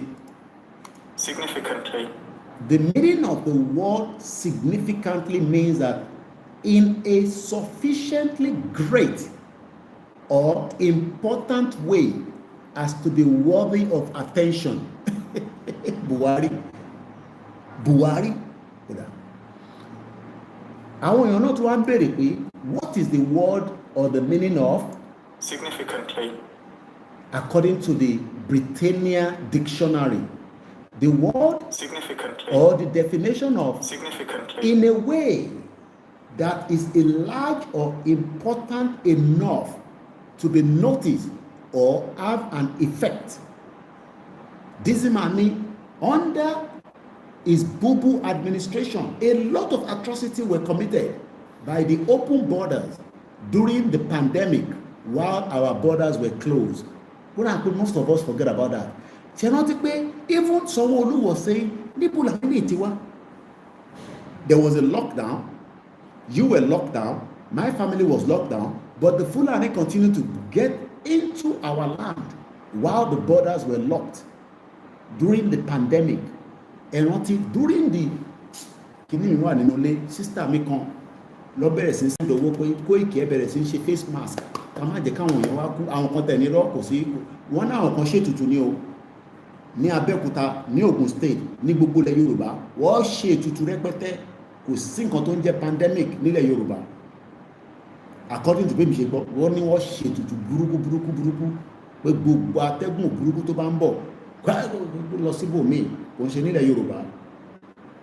That is the reason why tí tí COVID yẹn ò ṣe pààyàn púpọ̀ ní Africa, especially nílẹ̀ Yorùbá tó ń pè Nàìjíríà.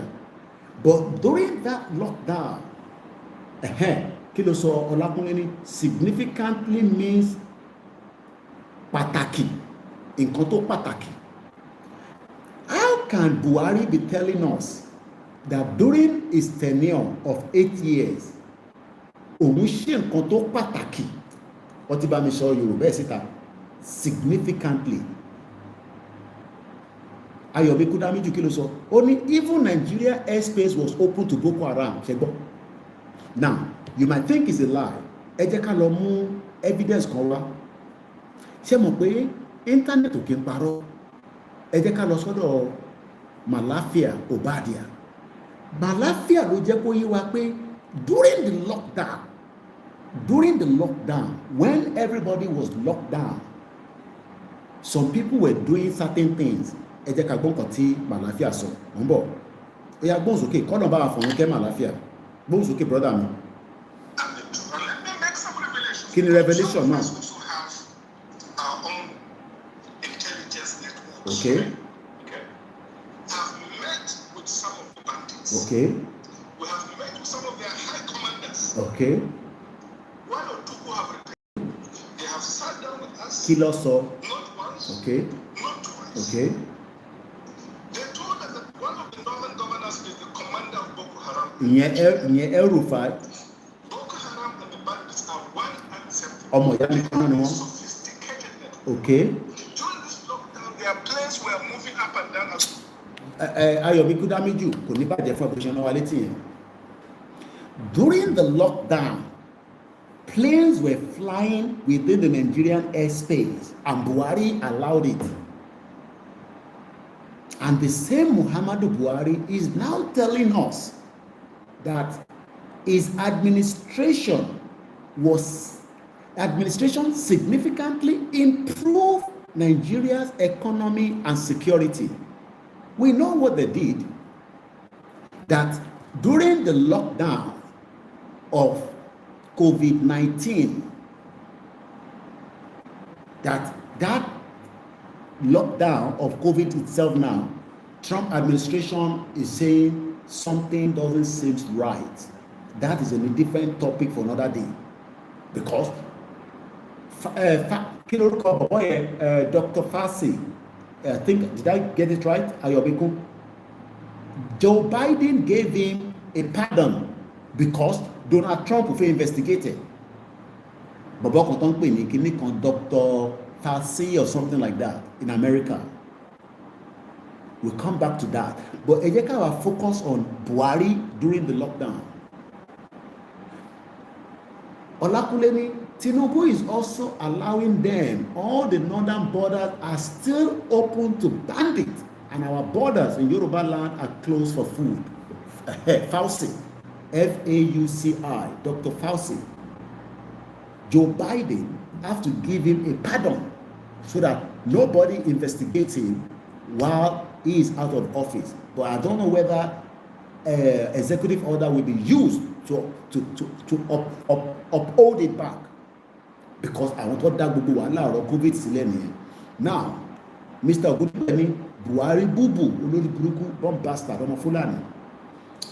Let's go back to what Malafia told us, because we are forgetful people. Because if Buhari is coming out to say to us, oh, my administration significantly improved Nigerian economy, I'm asking you now as a Nigerian, which part of the economy was improved?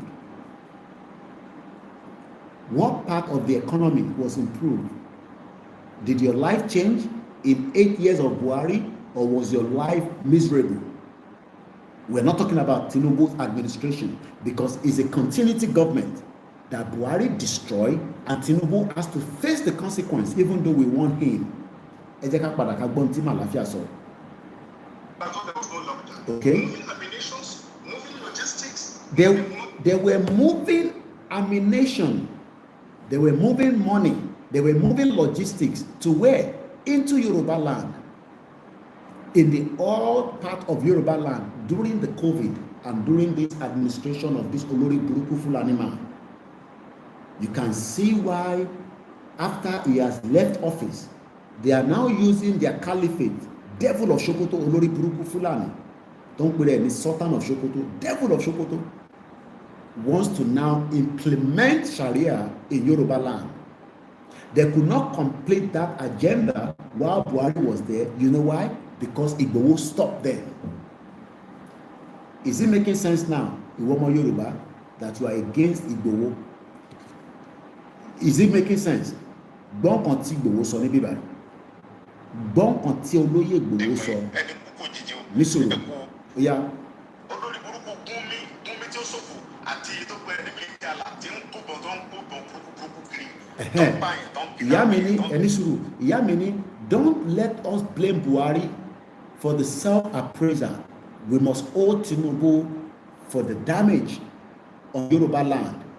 Because when they were telling Tinubu then that people were killing us, Tinubu went to Ondo State and said, where are the cows? After they killed the daughter of the Afenifere leader, Fashion Oti, remember that the daughter was killed, a 50-year-old woman by Fulani. Tinubu went there and said, where are the cows? Because of his own selfish ambition to overthrow the president, Odake. While they were killing Yoruba people, Tinubu kept quiet. Even as we speak right now, 10,000 Christians have been killed while Tinubu is in office in the last 2 years.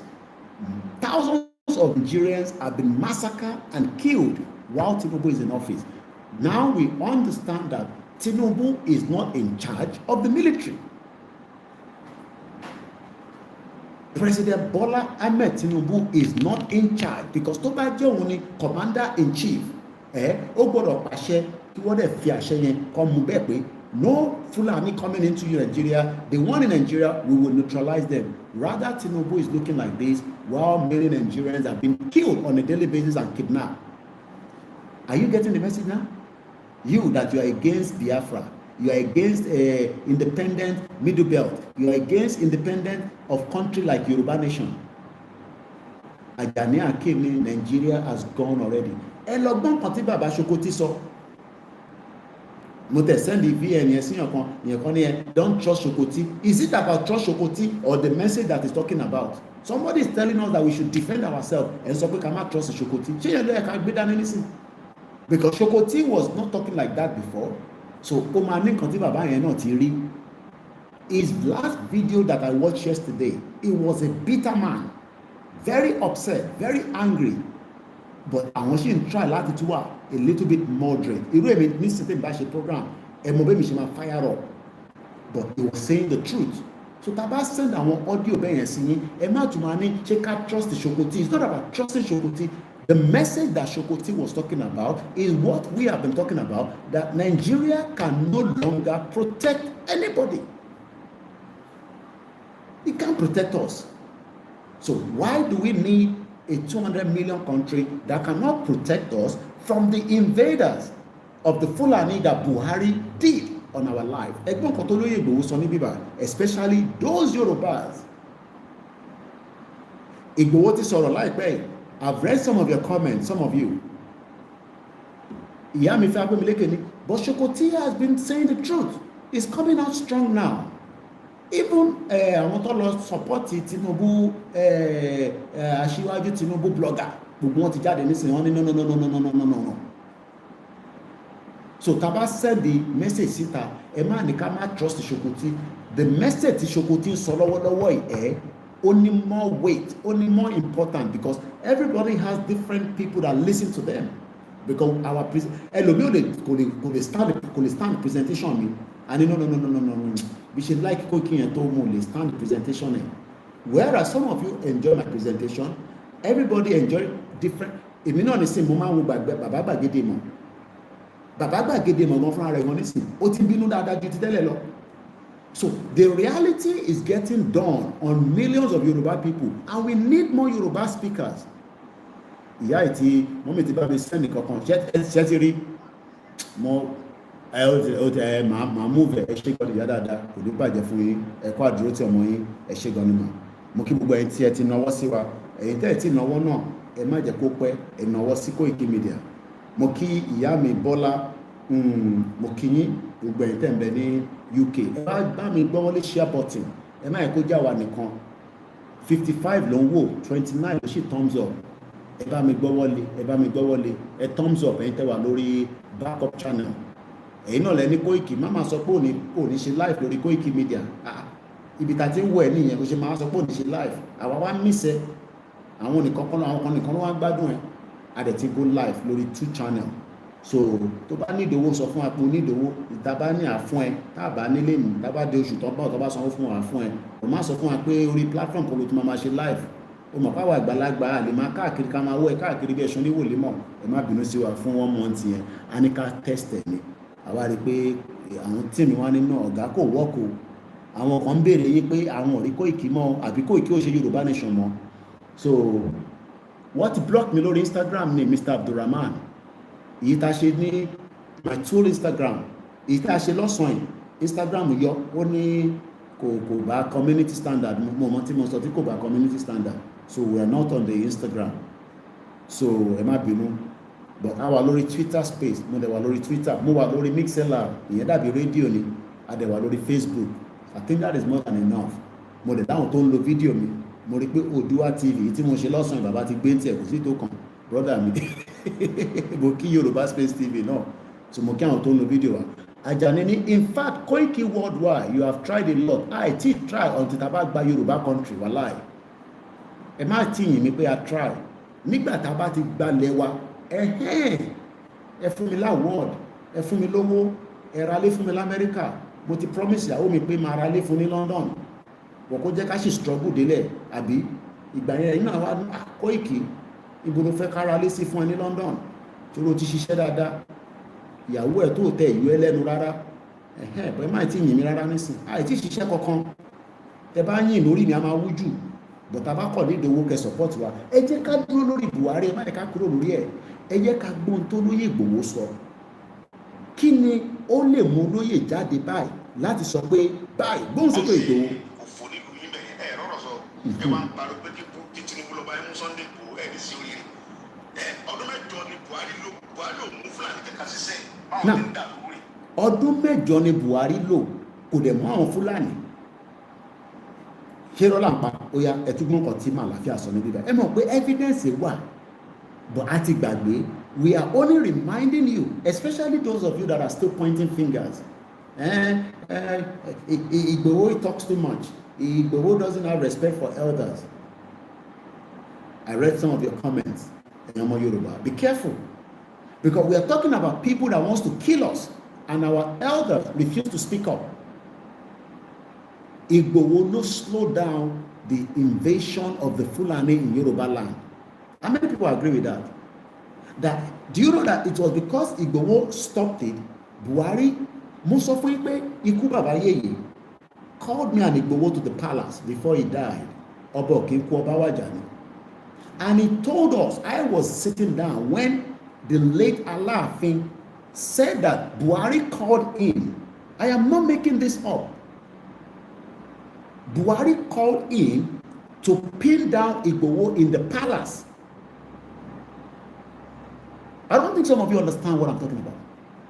The late Alaafin called me and Igboho and said, Igboho, mo ṣe gba call látọ̀dọ̀ Buhari. Buhari called the late Alaafin pé kó mú Igboho sínú palace. Kó mú sílẹ̀ de owó káwọn DSS àtàwọn sójà kó lè mú Igboho. It was after that lọ́lọ́ attack wa ní July 1st. That was in 2021.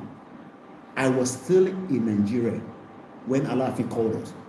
Kò ń ṣe márùn-ún la dé palace Alaafin. The rest I would leave it for another time in my new kò ń ṣe nǹkan àmàmà sọ nísìn. The question is, what was the reason why Buhari wanted to arrest Igboho? Because Igboho challenged the Fulani in Yoruba land. But no. Tí àwọn kan bá lè sọ̀rọ̀ tó ń waṣọ funfun káàkiri, táwọn elite wa ò lè sọ̀rọ̀, táwọn governors ò lè sọ̀rọ̀, most of them could not face Buhari, not even Tinubu, because Tinubu was trying to play the devil advocate, because Tinubu wanted to be the president. So gbogbo tí Buhari ṣe, Tinubu was accepting it. But somebody stood out of millions of Yoruba people. And who was that man? It was Igboho.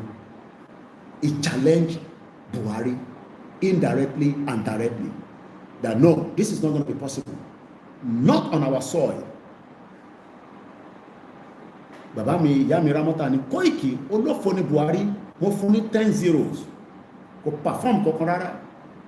Ẹ ṣé gan ni ìyá mi Olúsànyà Ramota. Mo kíyàwó Mrs. Ọláníyàn mo rí wọn lálẹ́, mo ti get orúkọ yẹn dáadáa. Máa mix wọn pé ọkùnrin ni, obìnrin ni wọ́n. Mo kí gbogbo ẹ̀ silent listeners. Ó yẹ ká máa dúpẹ́ fún bàbá ẹ̀. Kò ní ká fóun lówó, ó kàn ní ká máa dúpẹ́ fóun pé Ọlọ́run fi òun ṣe gàrí tírà fún wa. Ṣé mi ni máa stop Fúlàní? Agbára mélòó láwa ní? Gbogbo ariwo tá à ń pa kò débi kankan. Until ìgbà tí Ìgbòho dé. Until ìgbà tí olóyè Ìgbòho dá sí ọ̀rọ̀ yẹn. And I remember vividly well how it joined us when I was crying after the death of Tolulope Arotile in 2019. Ẹ wo bó ṣe lọ invade olóyè ní 2020 when we were going to do the rally. Ṣé rántí DSS Gani Adams náà máa darapọ̀ mọ́ wọn bóyá ló wá lọ́la. How many people remember that? That the war soccer was invaded. Ṣé mi ò tẹ́ mọ̀ bí soccer ṣe rí nígbà tí mo lọ Nàìjíríà ní 2021 ni mo wá rí pé mo wá béèrè lọ́wọ́ chief pé báwo lè ṣe wá ṣe àṣewọ́tẹ̀ ṣe ń bọ̀ wá ṣe jàǹbá rẹpẹtẹ ní 2021. Mo kí Rodstone wọ́n ní Fúlàní were chased away from Central Africa wọ́n lé wọn náà ní Ghana. So let me remind us again that the only enemy that we had for 8 years was Buhari, and Buhari is now telling us that pàtàkì pé òun ṣe pé Nigeria economy was the best, even our security was the top notch. The account details again is 30, 96, 80, 88, 48, First Bank. Let's go further and listen to Igboho. Why do you think that Malafia told us this? Because Malafia had inside information about the bandit and Boko Haram. They are one. They are the same. Ẹja gbọ́n kan tí Malafia sọ, kọ́lọ̀ fún ọ̀run kẹ. Only we are bankers. I have PhD. Orí mi pé o. Because some of you might think that this man is a stupid man. He says, we don't talk nonsense. I have a PhD. It's not PhD that they bought. It's a PhD of something that he studied. OLAKUNLE, I remember the October 1st rally in 2020 when they tried to stop Oloye at Soka, but he proceeded and did a shot. That was when the madness of this tried to take him out, because Igboho challenged the status quo. It has never been done in the history of Nigeria that one Yoruba man stand against the Fulanis while all the Yorubas were keeping quiet. Tinubu kept quiet because of his own ambition. The rest of the governors could not face him. Akeredolu tried it. Igboho orúkọ tó ń dààmú àwọn Fúlàní. Bẹ́ẹ̀ ni Mr. Ogundipe, wọ́n ní Igboho orúkọ tó ń dààmú àwọn Fúlàní. And that is why, when I see some Yoruba people condemning Igboho, I ask yourself, are you sure pé ẹ kì í ṣe Fúlàní? This man, they kpai Malafia for saying the truth. Or pa Malafia, or take it out. Ẹja gbọ́n tí Malafia sọ lẹ́ẹ̀kan sí.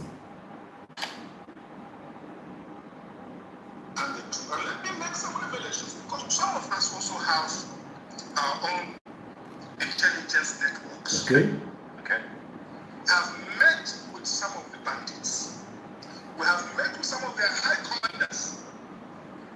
One or two who have repented. Okay. They have sat down with us. Okay. Not once. Okay. Not twice. Okay. They told us that one of the northern governors is the commander of Boko Haram in Nigeria. One of the northern governor is a leader of Boko Haram. Àwọn mẹ́ta ni wọ́n. Let me give you the three names of those that he couldn't mention. One of them is Ganduje, one of them is El Rufai, and the last one is Ganduje, El Rufai, Oshikoyokon, and Shetima. Shetima is the governor and is the current vice president. Now, the program we did yesterday afternoon about the Kashmir, Kashmir as at today, the gbogbo àgbáyé, in the whole of the world that we are living today, is the most militarized place that you can ever think of. Is the most militarized because India does not want the Kashmiris to have their own independence. And we pray that our own will not be like that by the time President Bola Tinubu completes his tenure, that they will turn the whole of Yoruba land into a militarized location. And this is the reason why we cannot stay longer than what we have stayed already. Because if we allow Tinubu to complete his tenure, whether it's the 4 years or the 8 years, and Tinubu hand over power back to the Fulanis, expect the worst case than Buhari. Ayomi Kudamiju says, and I quote, Emma Bino intends to put volume. We are looking to get another external mic. But I'm working on it. Ìyẹn la ṣe lo laptop fún our main Facebook. A kàn ń lò fún Koikimedia Odùduwà. But I'm working on it. Ẹ má bínú sí mi. Ayomi Kudamiju says, Buhari opened the door with the help of Obama. Buhari is a trash can. Rod Stone, it is better to live with a cobra snake than having a Fulani as a neighbor. We all better our leg be cobra than our leg be Fulani. Never trust Fulanis.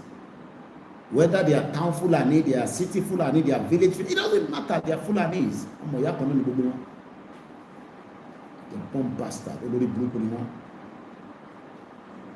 They are not people we should have any relationship with at all. We can still have relationship with the Igbos to some extent, at least, but never trust the Fulani. Not that we can trust any one of them as well, because every one of them have an agenda against the Yoruba people, but at least we can still share borders with the Biafras. We can share borders with the Hausas, but never share borders with the Fulani. The Fulani agenda is still the topmost. They will invade and they will take that our land if we sleep more than how we are sleeping now. And that is the reason why some of us must continue to say it the way it is, even if it is painful to some of the Fulanis. And you are not our family. And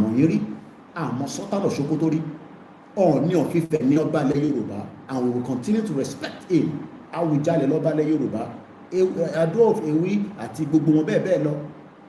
Not Sultan of Sokoto to tell us that Sultan of Sokoto is Shorire, one bastard. Idiot all over the place. And Yoruba people talking this nonsense, and we are here shouting that we want independent Yoruba country. Some of you will tell us to keep quiet. Show that Kawadi slave lórí ilẹ̀ wa. Already we are slaves outside the country. Baby leke ni anything on 12-hour shift on the floor of NHS. They can do the same thing if University of Ibadan hospital is working and they will pay their salary. Nobody, a way of Ado Ekiti Beni. We want to be free. That is the reason why we are shouting Yoruba Nation, not because of anything. Never trust any Fulanis. Let us say, support Koikimedia. Very, very important. Boko Haram and the bandits are 1 and 7. Don't let anybody tell you that a bandit is different from Boko Haram. They are one. Tó bá ti ń dárúkọ Boko Haram, àwọn náà ni Lakaruwa, àwọn náà ni ISIS. How can we be living in fear on our land? Our ta like Ifaji. Ẹlòmíì bá wo aago nísìnyí just 12:41 ó fẹ́ lọ Ìjẹ̀bú because ó ní ṣíṣe ṣe láàárọ̀ la. Wọ́n bí ọ̀dà nísìnyí kò gbé mọ́tò láti kò ní sí kò ní òṣèré lọ sí Ìjẹ̀bú at this time of the hour. Why should we be living in fear on our land? Bí àṣà Yankan, bí àṣà even Sokoti, bí àṣà Baba Ekiti, bí àṣà Dr. Mawumi, can we go to North and do what they are doing on our land? Can we go and kidnap them and put them in their forest and ask for ransom? So why are we denying ourselves that we should be one when we are not one? What is the essence of being one, knowing fully well that we are not one? Shall we lost in North, kidnap one? Can we go to the North and rape their women? Why are we tolerating nonsense because of the selfish bastard of the politicians within Yoruba land? And we're telling Tinubu, divide this country so that everybody go their separate ways. You don't need restructure, because if you restructure, they will still come onto your land. And the land is very, very important. The moment you allow your land to be used for rubbish, everything will be happening on the land. Our one pray for the land here, our one feed dot is already land. They come on our land, they come on our soil, and they will tell us that Yoruba Nyamiri. They abuse us on our land, they destroy our land, they destroy our children. Do you know that don't let me get angry tonight. Let me take you to Turkey. Money be an international platform. Do you know that over 100 people have died in Turkey because of fake alcohol? What is it detective problem here to one thing? Because some people must have brought in a fake alcohol. Over 100 people have died in Turkey. Do you know how many fake products continue to be consumed in Nigeria by our people and being killed on a daily basis because our fake products? And you expect us to live with this kind of people? We are within the enemies, whether they are Igbos, whether they are Hausa, whether they are Fulanis, whether they are Igbo, whether they are foreigners. As I speak to you right now, you think I'm making this up? Buhari pada olórí burúkú ọmọ Fúlàní kò ní ṣoríire níbikíbi tó bá wà. Ẹ jẹ́ ká lọ sórí Koikimedia International News. Ẹ máa lọ síbẹ̀. When I saw the news, I was like, wow, ara tá à ń sọ lélẹ́ yìí o. Ó kọ̀tẹ̀ ọ̀kọ́ sí mi nísìnyí. Ẹ jẹ́ kí lọ mú news yẹn wá fún yín. In Turkey, ìyẹn la ṣe advert lórí website wa yàtọ̀ sí ti Koikimedia.com. Koikimedia.com will give you everything you need to know about Yoruba Nation. Anything you want to know about Yoruba Nation, go on Koikimedia.com. But if you want news, go on the new platform called Koikimedia International News.com. There, Basilori group Koikimedia, you are missing a lot. You got to be on the WhatsApp group, because that is where you will be receiving top-notch information on international news, because you are too busy. You can just look at it as a headline today.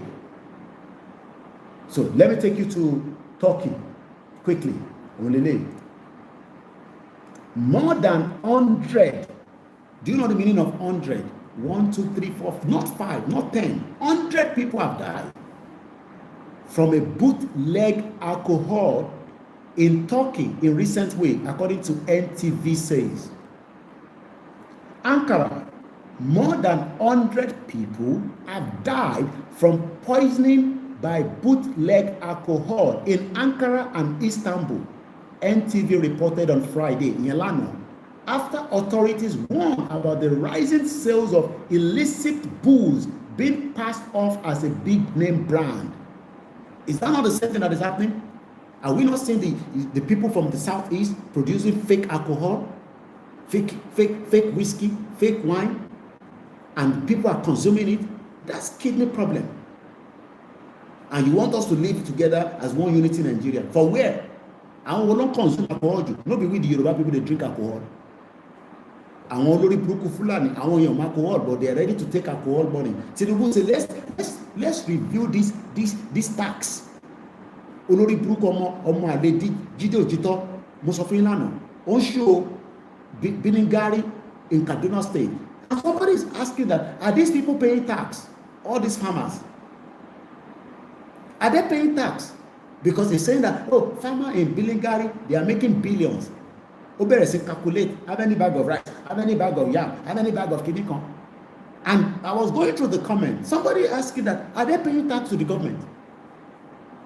And are they paying tax? Why are we stupid Yoruba people and accept all this nonsense? That's why Tinubu is saying, let us reform the tax. We might not agree with Tinubu, but Tinubu said, let us reform the taxes and see how the tax has to be paid and shared among all the bloody 36 states. And already broke a let us have more states. We need that for any surely. Whoever is telling us to have more states,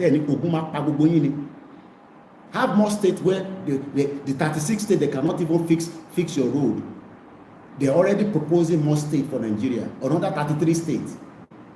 The one that we have, that is 36, we cannot look after the people inside it. They're telling us we should have more states. Divide Nigeria now so that everybody can get the hell out and do whatever they want to do. So I'm giving you two stories simultaneously. Let's go back to Ankara and Istanbul. And Moibo is a fake product. How can we live with those kind of people? And when you're there, care, it doesn't matter who is drinking it. Whether it's their father that is drinking it, whether it's their mother that is drinking it, they continue to produce fake product and you want us to live together. Let them have Biafra so that Biafra can deal with all these fake people as well. Let everybody deal with themselves. Can go together now. Because if there is a Biafra country, there will be rules and regulations. But already broken on now, I will confess Biafra so that they can continue to produce fake product. You saw it on the news. How even if the environment was even clean, you had a massive you don't take clean. You ask that, are these human beings? Are this human being? Go and see how they were producing those products in Abba producing. And those are the kind of animals you want us to live together with. Any show you Lagos State. What to compete the language original. How much is this whiskey? When I was did you see me when I was buying my whiskey, at the duty free in Istanbul? Imagine if what I was buying was a fake product and I have to give it to somebody because I don't drink. I bought it for somebody. Fake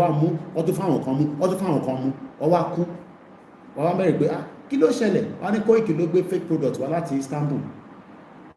Idiot all over the place. And so to important àwọn Yorùbá kan máa take it and sọ pé ká gba Yorùbá country ẹ máa náà conservative ẹ̀yin Yorùbá ronú kan yóò lò sí ẹ fẹ́ ṣe APC ẹ fẹ́ ṣe PDP ẹ fẹ́ ṣe Labour Party ẹ fẹ́ ṣe AAC Ṣòwòrẹ́ tó lè wọ tó lè di president wasting his energy and effort. Who is going to vote for Ṣòwòrẹ́ to be the president of Nigeria? Idiot all over the place. We are not one. Why must we be together? Let's go back to the story of how 100 people died because of a poisonous alcohol in Ankara and Istanbul. The government are working round the clock now to curtail it because they don't even know how far it has gone.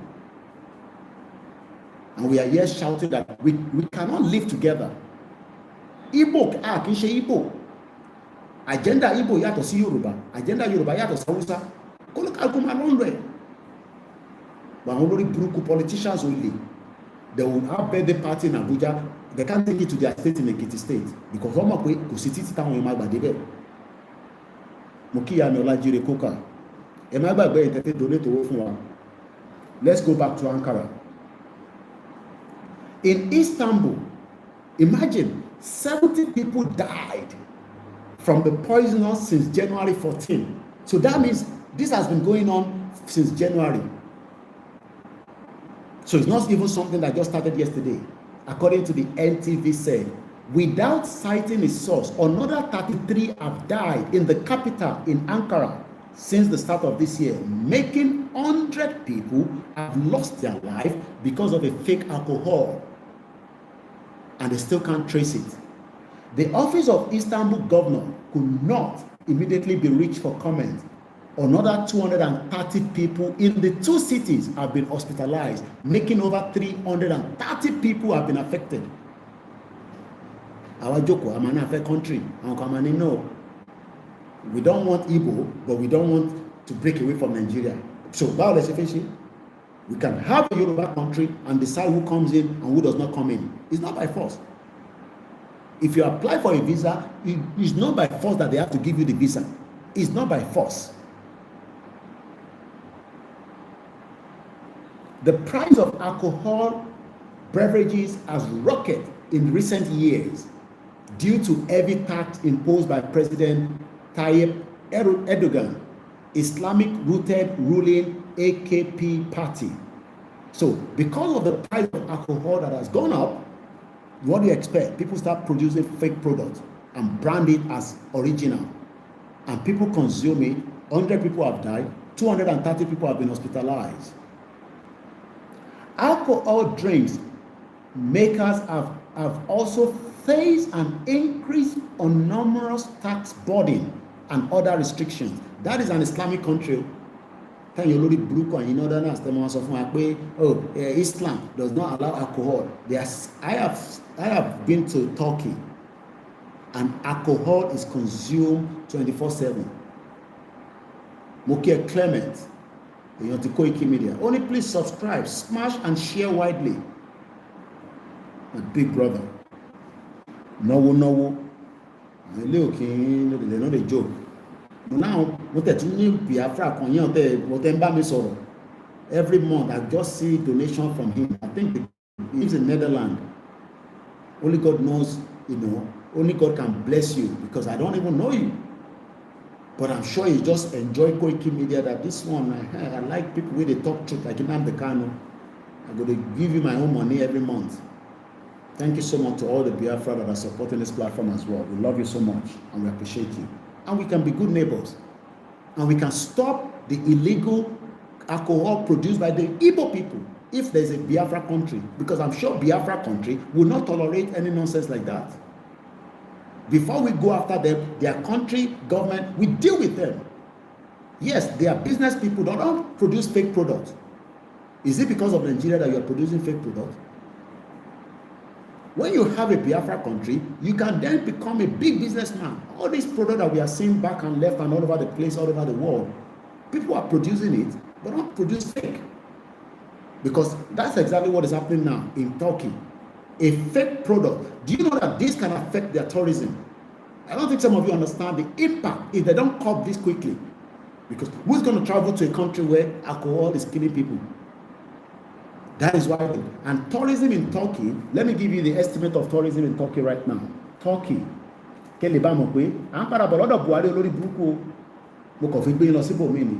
Let's look at the value.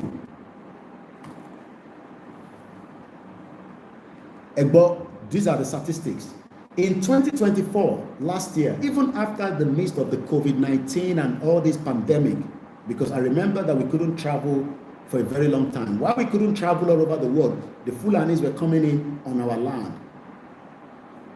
Coming into our land and destroying us and killing us. But let's look at Turkey, and they call it Turkey because the name changed. In 2024, the Turkey tourism revenue was $61.1 billion.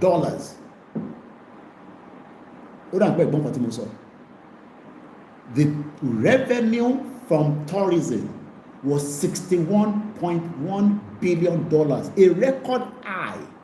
This was a 9% increase from 2023 when tourism revenue was 56.144 million. What the hell are we still doing in Nigeria? Because I don't know.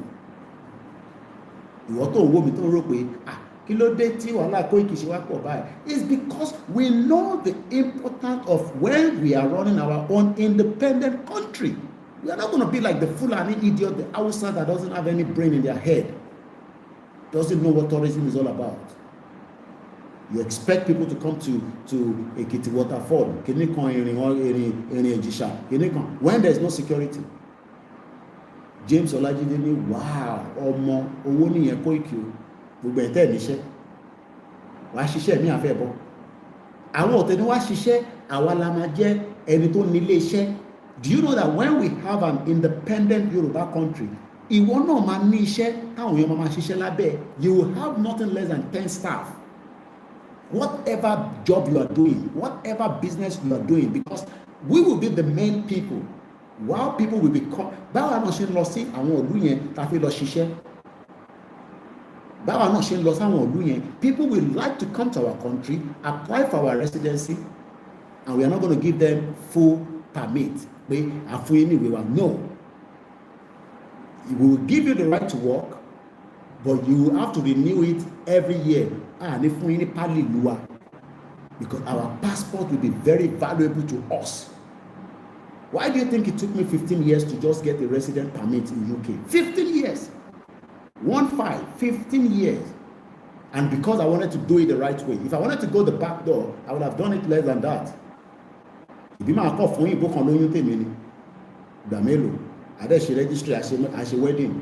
But because I didn't want to go through that route, and that's the reason why. Some people were lucky. Within 1 year, they got their papers. Some within 6 months. But mine took 15 years. So we're talking about tourism that can give us billions of dollars.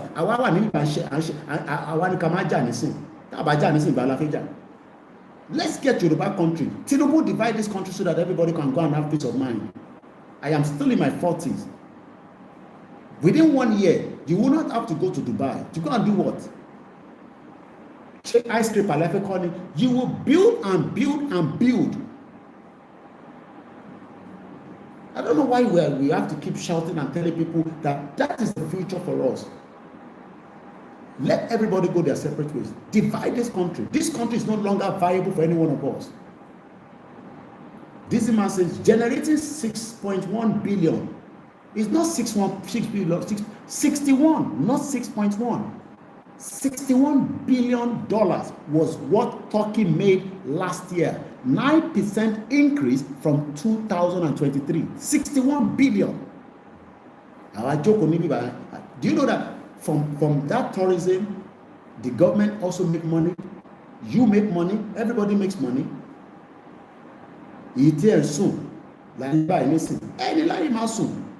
because there will be demand for everything. Okay, let me give you an example. I'm just trying to look around me and see what example I can give you. Think about an hotel with at least 10 rooms. And those 10 rooms have been booked the whole year. That is Tawaba philosophy Turkey. My mom loves Turkey so much that we have some particular hotel that we use. You phone that hotel, they tell you that it is fully booked. And you are wondering how. Because you are not the only one traveling there. You saw the airport when I was in Turkey. So some of you saw the airport. You have saw the video. You saw me while I was in Turkey. I did the video in Turkey. Let me show you one of the airports while I was in the airport. This is it. This is the airport. Increase volume. Sorry, those of you that doesn't understand Yoruba.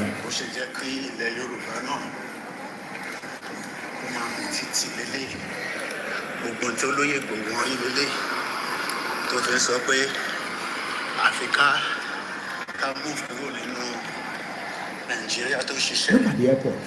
Meeting point of the world. Meeting point of the world, Istanbul.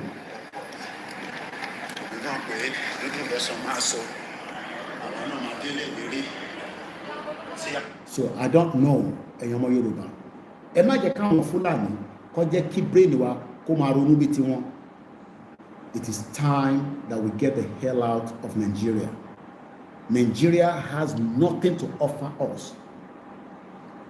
This man said Turkey is generating 61.1 billion from tourism, which is more than Nigeria's total budget. That their tourism is much more than our budget in Nigeria. And we are here shouting that we should have an independent country, and some people will be arguing stupidly. They'll be telling you that, oh no, it's not yet time now. Let us still have a restructured Nigeria, a renovated Nigeria. How can you renovate where the room is very hot? Lord Stone said, Fulani has no mouth anywhere in Africa except in Nigeria. So sad indeed, because we tolerated them. Ever me share programming. This is a platform that takes you to the international level to link it with Yoruba Nation. Because this is a platform to compete when it comes to the international linkage of Yoruba Nation with with other platforms. Other platforms are doing fantastically well. But when it comes to linking it with what is happening around the world, I have given you two different stories. One that is alcohol, which were also affected in Nigeria because of our Igbo to fake products. The second one is tourism. I will already tourism because our politician does not see tourism as a revenue venture. How are they going to say it? They can't say it. They can't think. Tabafe Losi Turkey, my mom has to book the hotel 2 months in advance because that particular hotel get filled up quickly.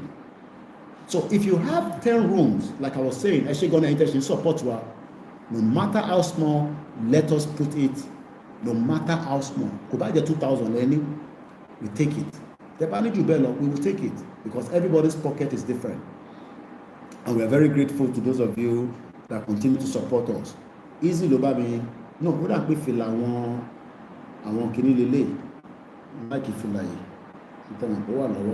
Now, let's focus back to Buhari so that Kamai is a lot of Buhari. The purpose of this program is that Buhari could not allow Nigeria to be a tourist destination because of the invasion of the Fulani terrorists. Who is going to come to a country where terrorism, OLAKUNLE, tourist attraction is a major source of generating funds?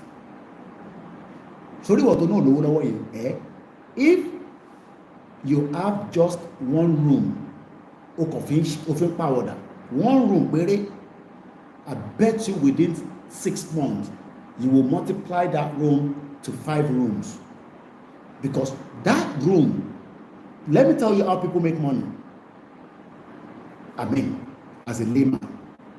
Imagine that your room that you have in Yoruba land has been booked for the whole year.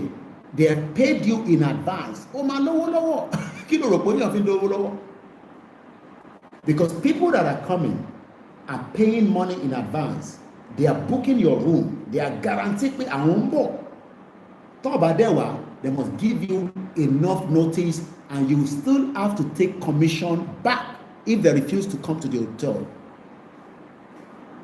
That's the way hotel works. It's either you tell them in advance, at least I think maybe 1 day or 2 days, when you are not coming.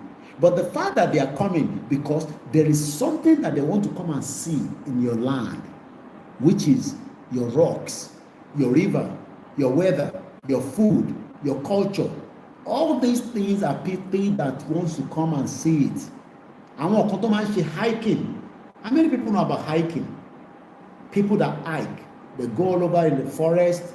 They are not going to be lost because satellite is there to pinpoint exactly where they are. Fulani is not going to kidnap them. But Buhari, only my administration significantly improved Nigeria's economy and security. Olórí burúkú ọmọ Fulani, bomb bastard, ọmọ àlè. Tó bá ṣe pé bí Nàìjíríà ṣe rí ni, tó jẹ́ kí Buhari jẹ́ president ní Nàìjíríà. We are 1 hour 45 minutes into the conversation. Mo kí gbogbo alẹ́ nǹkan sí. Ẹ jẹ́ ká tún gbọ́ Àlàáfíà Ọ̀bàdìà. Mo kí wa. I think I should have been recording this as well. Because people love my recordings as well. Since I have a spare phone, let's record. I should have done that sometime. Koikimedia, bringing the world closer to your doorstep. We are still live on the 8th of February 2025. Let's listen to the late Malafia one more time. And sọ̀rọ̀ nípa the former president Muhammadu Buhari.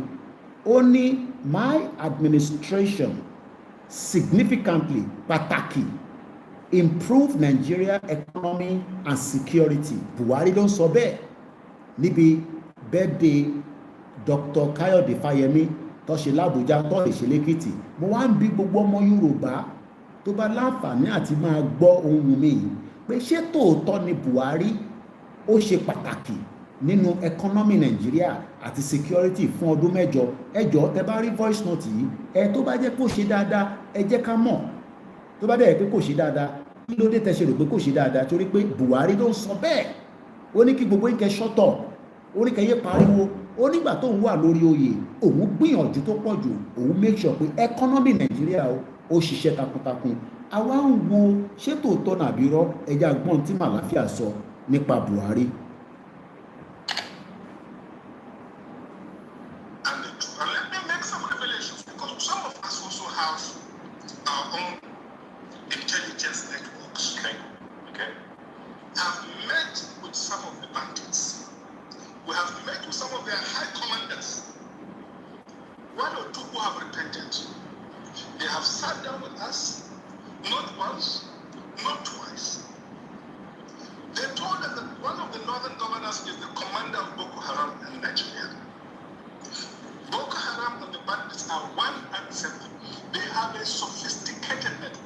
During this lockdown, their planes were moving up and down as though there was no lockdown. Moving ammunitions, moving logistics, moving money, and distributing them in different parts of the country. They're already in the south, in the rainforest of the south. They're everywhere. They told us that when they finish these rural killings, they will move to phase 2. The phase 2 is they will go into the urban cities, going from house to house, killing prominent people.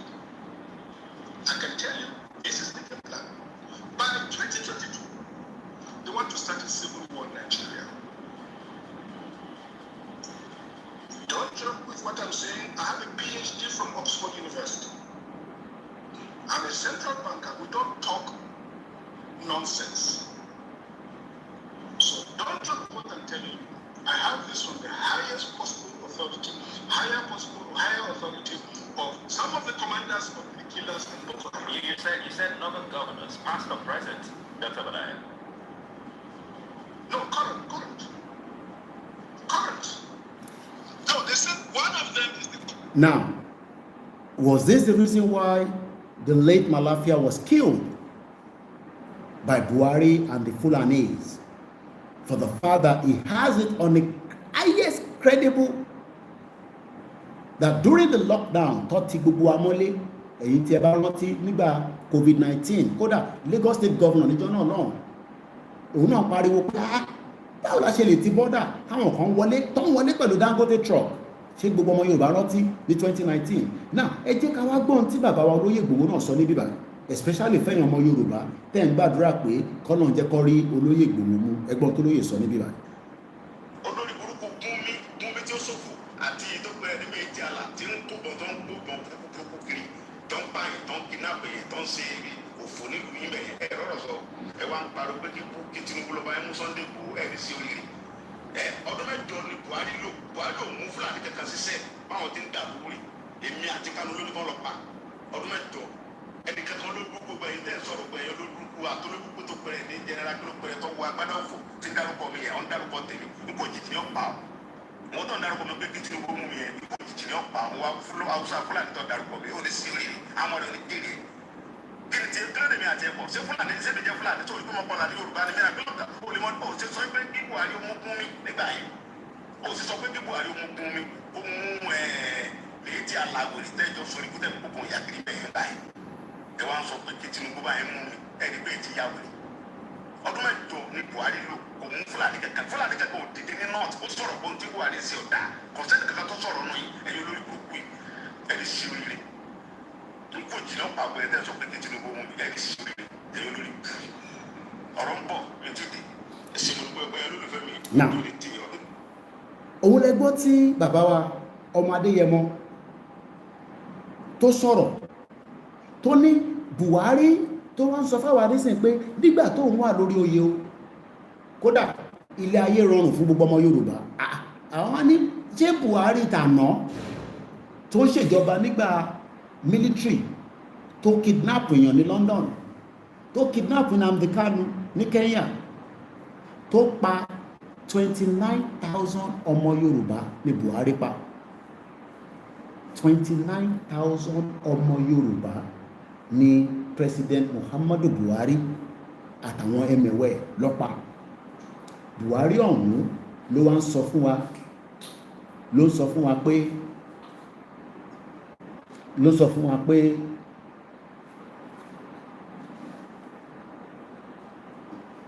ló sọ fún wa pé gbogbo nǹkan lọ rọrùn dáadáa.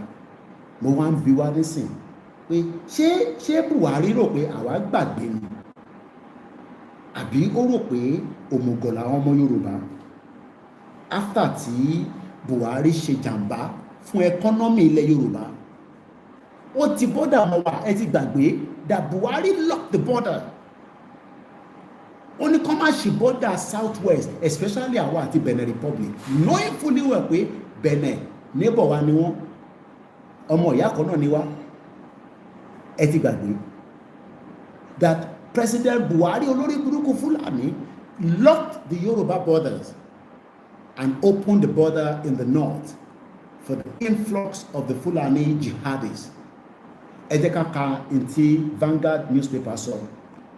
Former President Muhammadu Buhari has asserted that Nigeria witnessed significant improvement in both the economy and security during his administration from 2015 up to 2023. Ṣé kó lórí burúkú ni Buhari?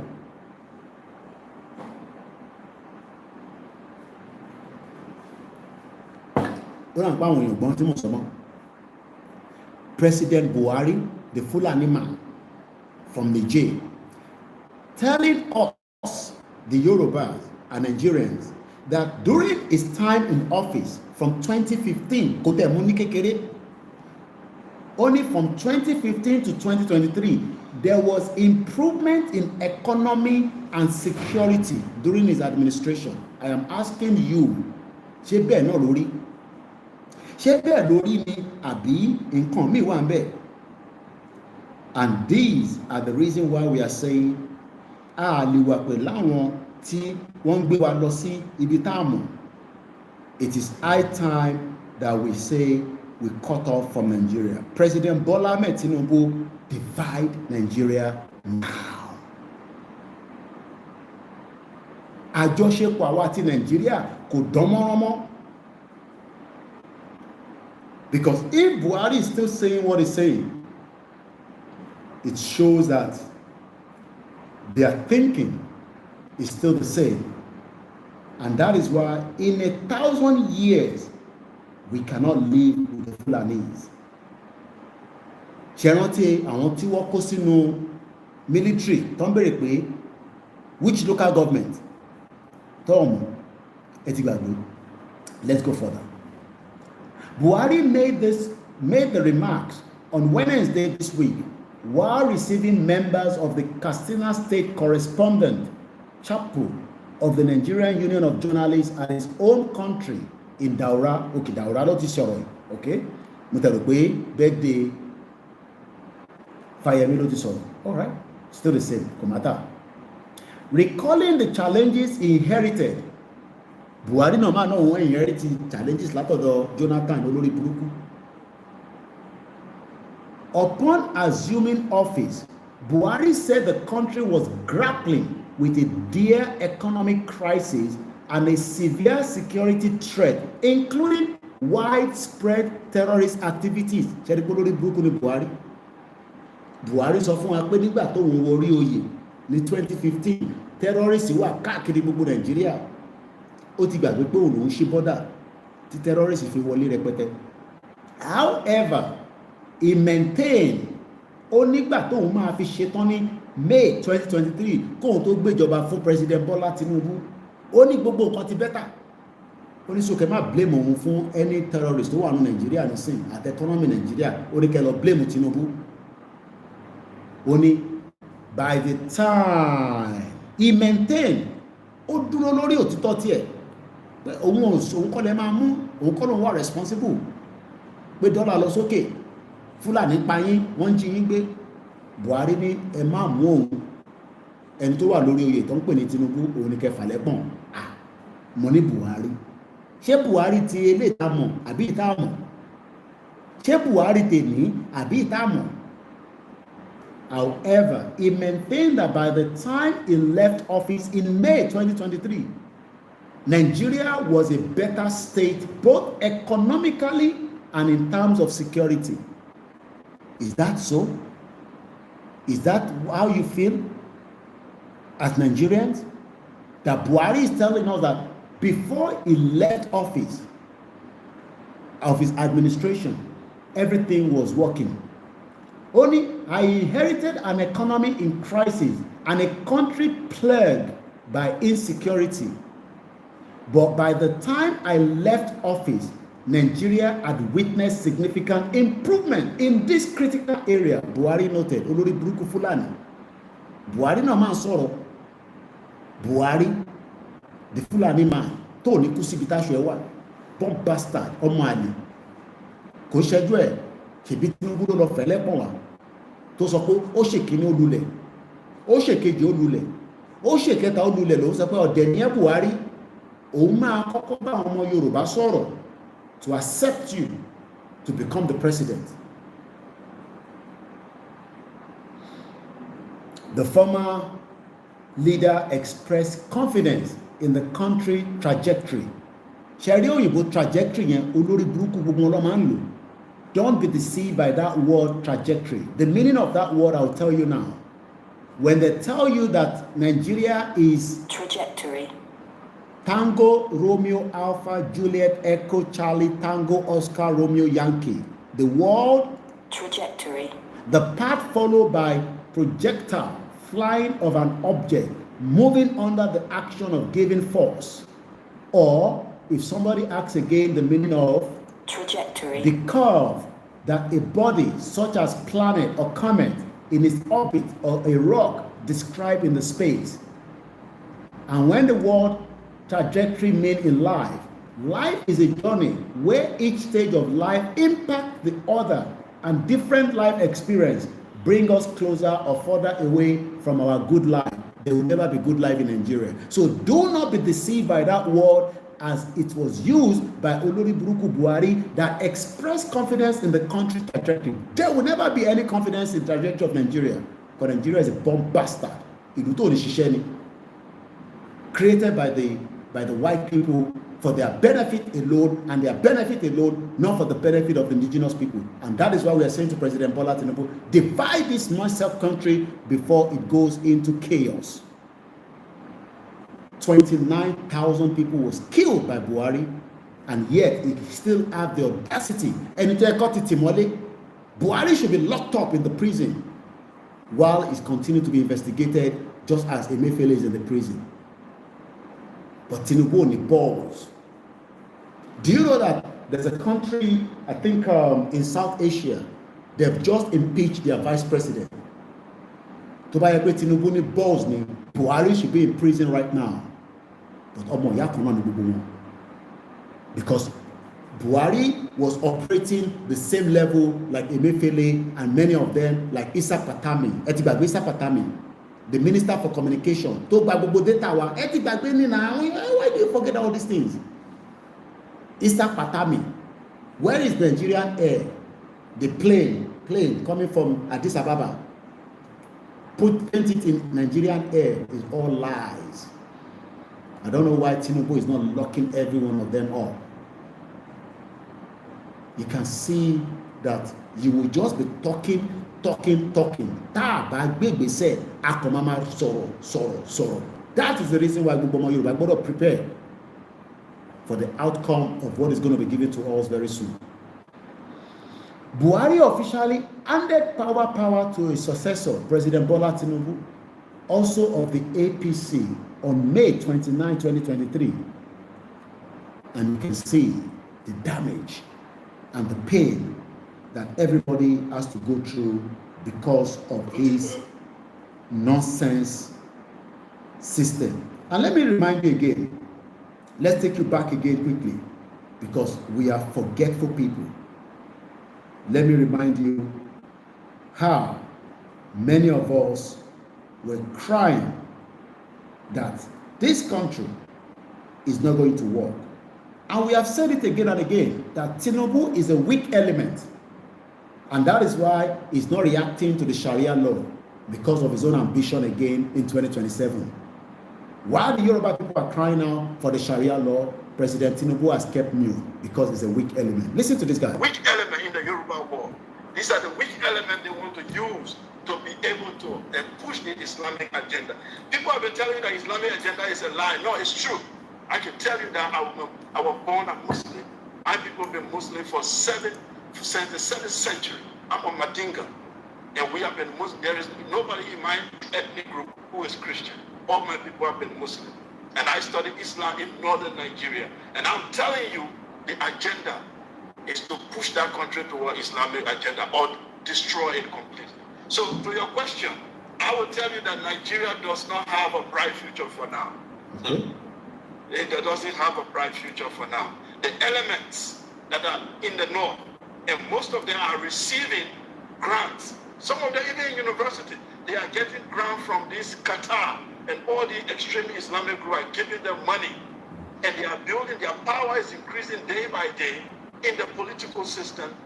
They are even creating billionaires that eventually tomorrow they want to control Western part of Nigeria. The East a little bit stubborn for them. Eastern Nigeria is stubborn. That's why they are isolating them. Okay. The isolation of, they say for Igbo, it's not because Igbo hate Nigeria. Igbos are the most Nigerian than any Nigerian. They are in every part of Nigeria you find them. They have their own problem for sure, like every African group. But the issue, they are not the problem. But they are acting a little bit stubborn to the Islamic agenda. So they have to be isolated. And to do that, you need one of the most powerful groups, which is the Yoruba group. If you don't use Yoruba, you can't succeed. Okay. And the Yoruba group is very educated. So what do? You look for the weak one among them, which is the Islamized ones, and play on their religious sentiment. And then you destabilize the country. I can tell you, my friends, you need a revolution. I'm sure pé ti gbọ́n tí arákùnrin yẹn sọ. Ẹ jẹ́ ká tún lọ síwájú. Ṣé rántí àwọn fídíò yìí? Ṣé rántí? What's your name? What? Speak up, please. Where are you from? Lára àwọn tí Buhari kó wọlé nílé yìí o. Kaduna. Kaduna. But you're coming out from what local government? Local government wo ló ti jáde? Oh? Ta ló fún ẹ ní certificate? Certificate of origin. Kí lorúkọ ẹ? Níbo ló ń gbé? Ìdọ́yà Yorùbá. Báwo ló ṣe wá rí certificate? Kaduna State. Ta ló fún ẹ ní certificate of citizenship of Lagos State? Indigene of Lagos State. Ọmọ Kaduna. Àwọn olórí burúkú. Okay. How many of you remember this video? Àti gbàgbé. Okay. Ó show the local government. Ọmọ Kaduna. Kò dẹ̀ gbọ́ Yorùbá rárá. Okay. Also from Oshodi local government. You want to know how it is being done? How? Ẹ ti gbàgbé? Àwọn ń gbàgbé. The question is, ta ló pa Bọ́lá Ìgè? Because Bísí Àkàndé ń tán fún wa pé Nigerian government ló pa Bọ́lá Ìgè, and he said it clearly in the interview tó ṣe pẹ̀lú Edmond Obilo that the government can kill anybody just like Babangida pa Delegiwa, just like bí Buhari ṣe pa Tolúlọpọ̀ Arótilé. Ẹ jẹ́ a gbọ́ ọ̀rọ̀ tí Uncle Bọ́lá Ìgè sọ before he died. Wọ́n ní àwọn làwọn sọ fún Uncle Bọ́lá Ìgè kó lọ darapọ̀ mọ́ ìjọba Ọbásanjọ́. Ìyẹn Bísí Àkàndé ló sọ bẹ́ẹ̀ o, pé àwọn ẹgbẹ́ AD àwọn làwọn approve kí Uncle Bọ́lá Ìgè lọ ṣiṣẹ́ pẹ̀lú enemy ilẹ̀ Yorùbá tó ń pè ní Ọbásanjọ́. Ṣe rí pé we are being trapped for a very long time. Listen to how Uncle Bọ́lá Ìgè reacted on how Yoruba people should be independent away from Nigeria. Ẹ jẹ́ agbọ́n tí bàbá yẹn sọ.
Okay.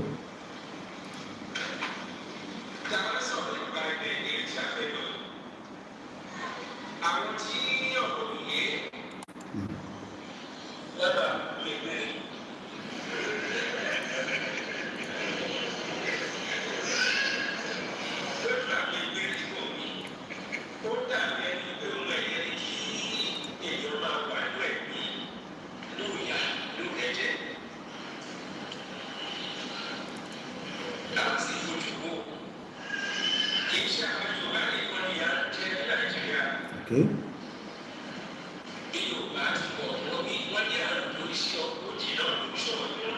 Okay.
The question is, ta ló pa Uncle Bola Ige?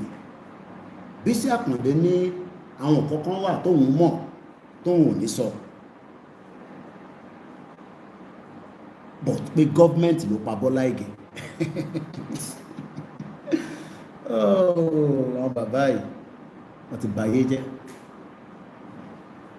Àwa táwa jẹ́ àwọn ọmọ wọn, àwa ń wò wọ́n báyìí, iṣẹ́ àwọn bàbá láwọn eléyìí. Wọ́n mú Uncle Bọ́lá Ìgè, wọ́n tì í síbi tí kò yẹ kó wà, wọ́n pa bàbá yẹn. Àwa wá expect pé kí ilẹ̀ Yorùbá kó túṣẹ, kó túbà. After all the atrocities committed by Fulanis, endorsed and supported by Yorubas, and that is the reason why they refuse to endorse and support Baba Akintoye, because wọ́n mọ̀ pé Baba Akintoye wants the best for the Yoruba people, and only the best by having an independent Yoruba country, which is the only option. But why are we having obstacles and those that are fighting to secure a Fulani agenda, which is Buhari and his clan and devil of Sokoto, Sultan of Sokoto lórí burúkú, telling us that they are bringing Sharia into Yoruba land? It is high time that we all demand that President Bola Tinubu must divide Nigeria. It's as simple as that. We are not interested in any more election in that corrupt terrorism country that has taken us backwards for the last 64 years.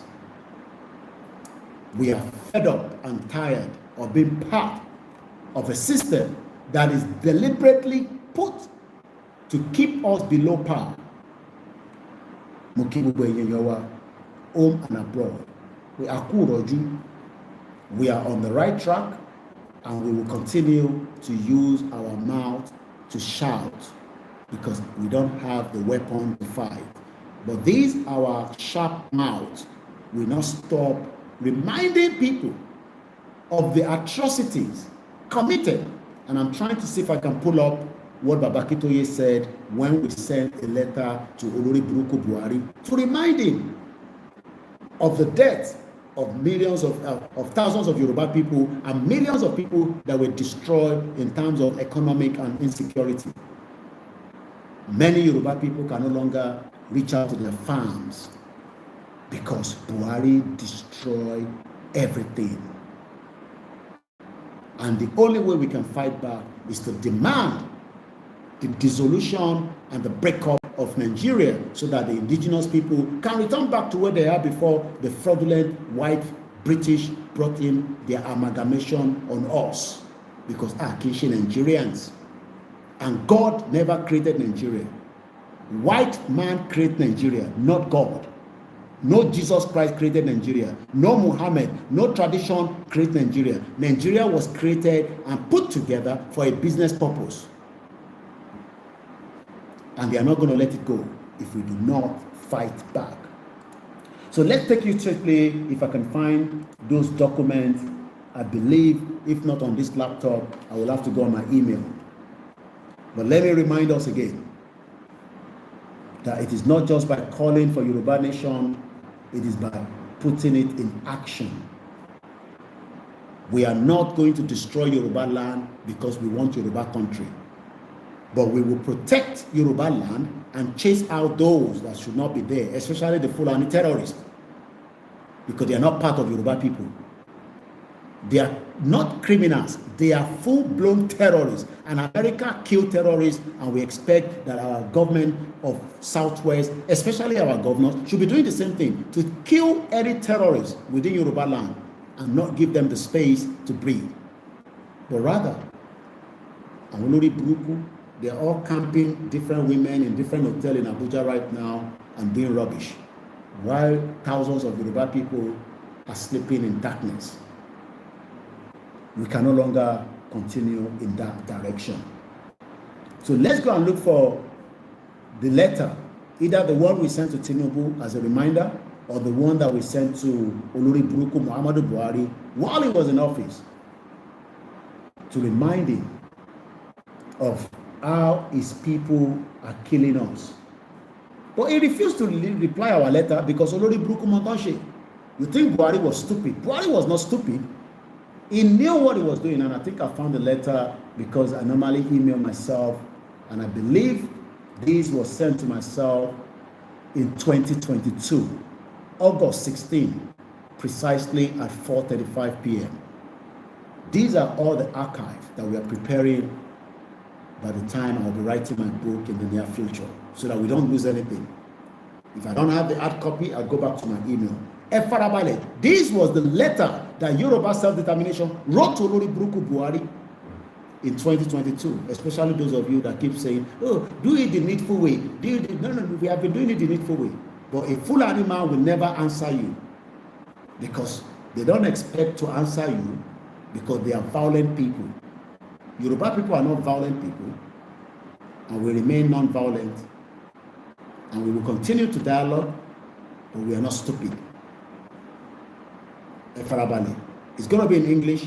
I'll try if I can do a translation in Yoruba. August 6, 2022, President Muhammadu Buhari, Federal Republic of Nigeria, Aso Rock Villa, Aso Rock, Abuja, Nigeria. Dear Mr. President, the Yoruba Self-Determination Movement, and I believe I should download these so that I can have a copy stored right inside my documents. And if you need a copy, I believe we have these on my website, Koikimedia.com. But if anybody needs a copy, I'm more than welcome to share you. These are the copies that we should have and remind your senators in America, in Canada, in the UK, around the world, in African countries, that the Yoruba people are non-violent. And we continue to be non-violent because we have been engaging the government of Nigeria from Buhari up to Tinubu that we want to go. But won't push you out. They are pushing us so that they can call us terrorists, and they say, oh, they are violent people.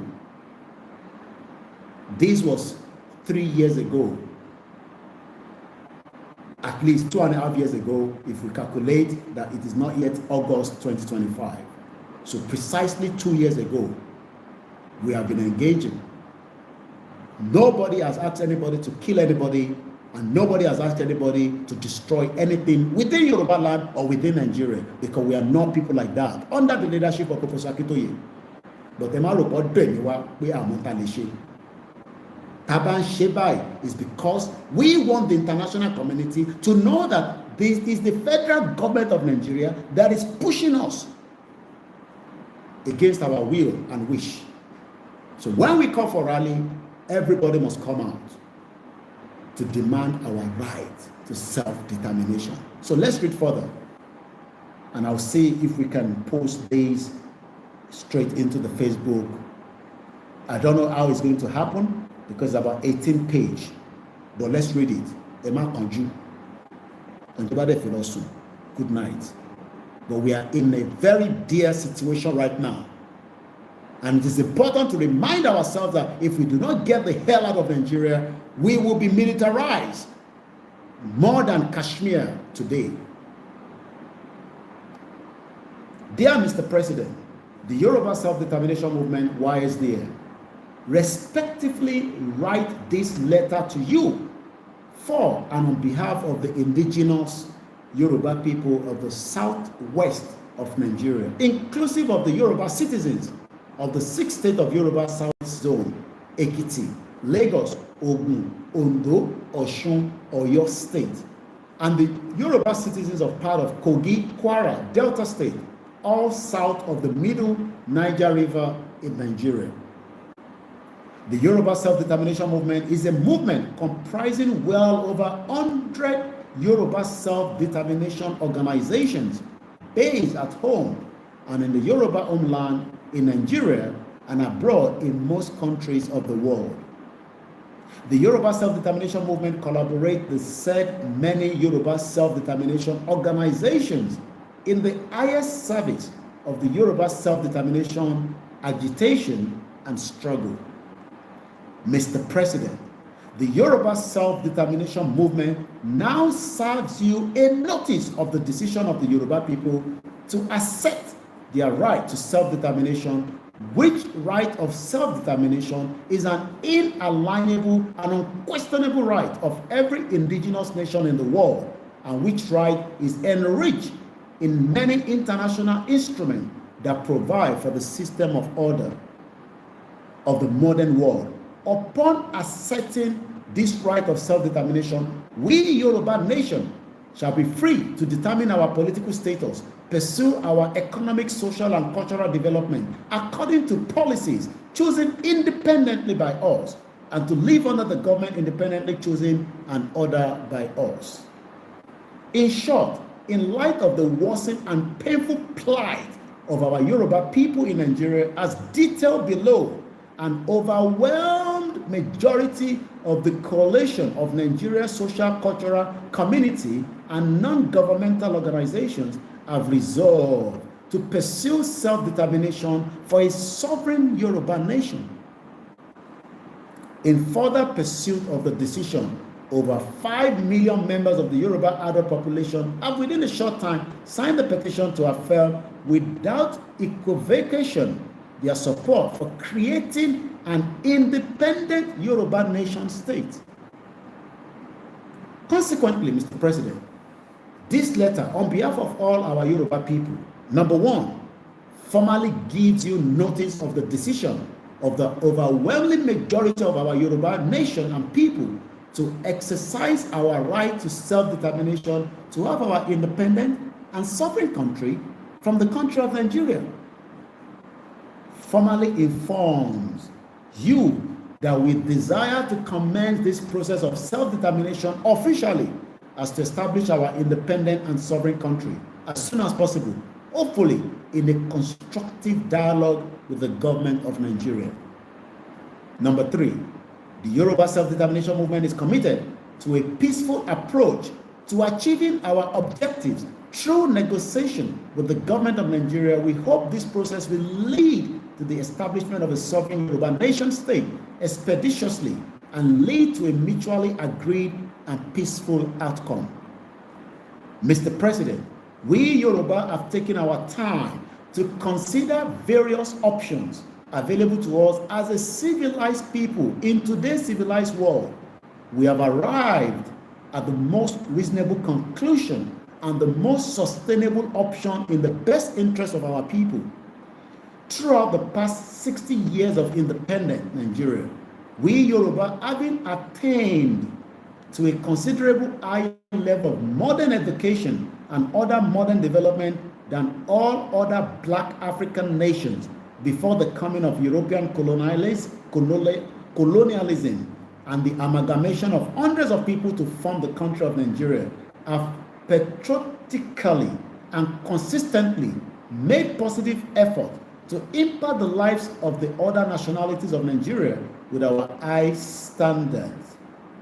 However, our efforts have not yielded any much of good result for our people or for the other different ethnic nations, owing to serious divergence in cultural and value orientations, amounting to a clash of cultures. Yoruba people have now decided to manage their own affairs and to command uncumbered control over their lives and destiny. The Yoruba are denied the opportunity to exercise their God-given rights in a Nigeria that is dragged down by a ponderous, ineffective, and a bloated central government that is regularly burdened by contentious religious involvement, by powerful culture of people, corruption, and by the headstrong effort of one ethnic nation to subjugate others. Those are the Fulanis.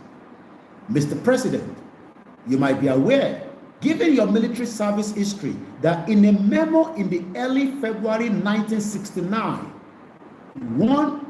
only 9 years after Nigeria's independence, the IC intelligence community advising the US government on the Biafra war asserted that further disintegration of Nigeria was likely and that the Western world might have to live with a loose confederation or formation of severally completed independent countries. And this is going to happen in our lifetime. What we Yoruba have now chosen is formation of our independent Yoruba country, separate from Nigeria, that was created by British for their own special interest. Mr. President, it is essential to remind you, as the President of Nigeria, that during the discussion leading to the independence of Nigeria from Britain in the late 1950s, Yoruba leaders at the time strongly advocated for the inclusion of a secession clause in the Constitution, but they were overruled by the colonial administration, and only Bruku bomb bastard. Thought right from the onset, the doubt about the different nationalities coexistence in one country was very clearly expressed. Present day Nigeria amount essentially to something like forcing the nations of the United Kingdom, Germany, France, Italy, Belgium together as a country and expecting such a country to function optimally. And we're telling you that we are different people. They'll tell you, oh, we can go and manage Nigeria. Anybody that tells us to keep Nigeria, I want to be on the bomb bastard all over the place. Can you put Germany, France, Italy and expect it to work optimally? Idiot all over the place. You remember also, Mr. President, that all the persons who served at the top of Nigerian affairs in the formative years of the 1950s and 1960s expressed serious doubts the wisdom of keeping the many peoples of Nigeria as one country. Chief Obafemi Awolowo then the foremost Yoruba leader and one of the foremost negotiators of the federal system of Nigeria, wrote at the time that Nigeria is a mere geographical expression, and that if a member of the federation became predominantly anesthetic, the other members of the federation should they disagree with such, be able to discontinue their association with the country. Why should we continue our association with a bloody ass country that cannot protect individual? Welfareism is not there, healthcare is not there, nothing seems to be working, and you're telling us to keep Nigeria. If you tell us to keep Nigeria, bomb bastard all over the place. Nigeria that cannot protect itself wants to protect you. Idiot all over the place. Bomb bastard. Sir Abubakar Tafawa Balewa, the man who was the prime minister, headed the Nigerian Federation in the years immediately before and after independence, said on a number of occasions, before and after the bloody independence, since 1914, the British government has been trying to make Nigeria one country, and it will break last year to marry. It will break last year to marry. It will break.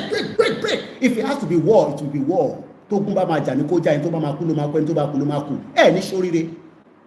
Our people are suffering too much.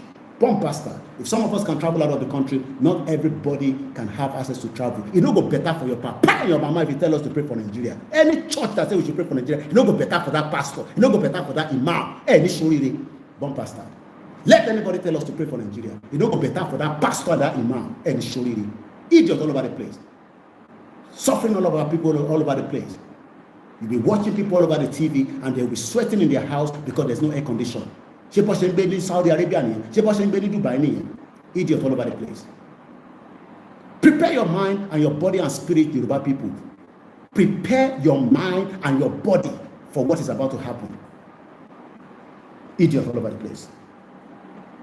Since 1914, the British government that is not telling every indigenous people that are living there that you will not be given papers. But you can come and do cleaning of the nyash, cleaning of the bottom. You cannot drive even Uber because they don't need you for that job. They need you to take care of the health care. It will break.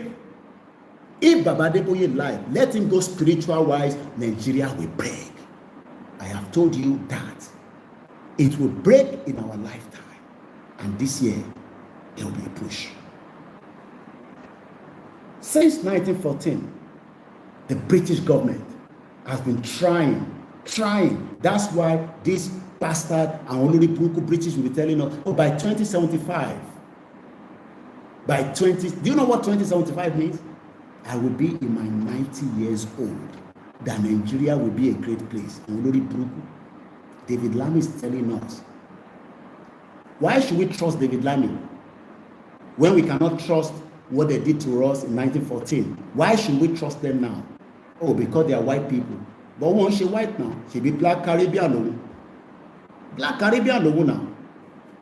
Don't suffer by 2075, Nigeria, the most populous black nation. It will be better for you and me. Don't be deceived by the white people, okay? They are the one that put us in this mess. We are reading the letter that we sent to Buhari in 2022.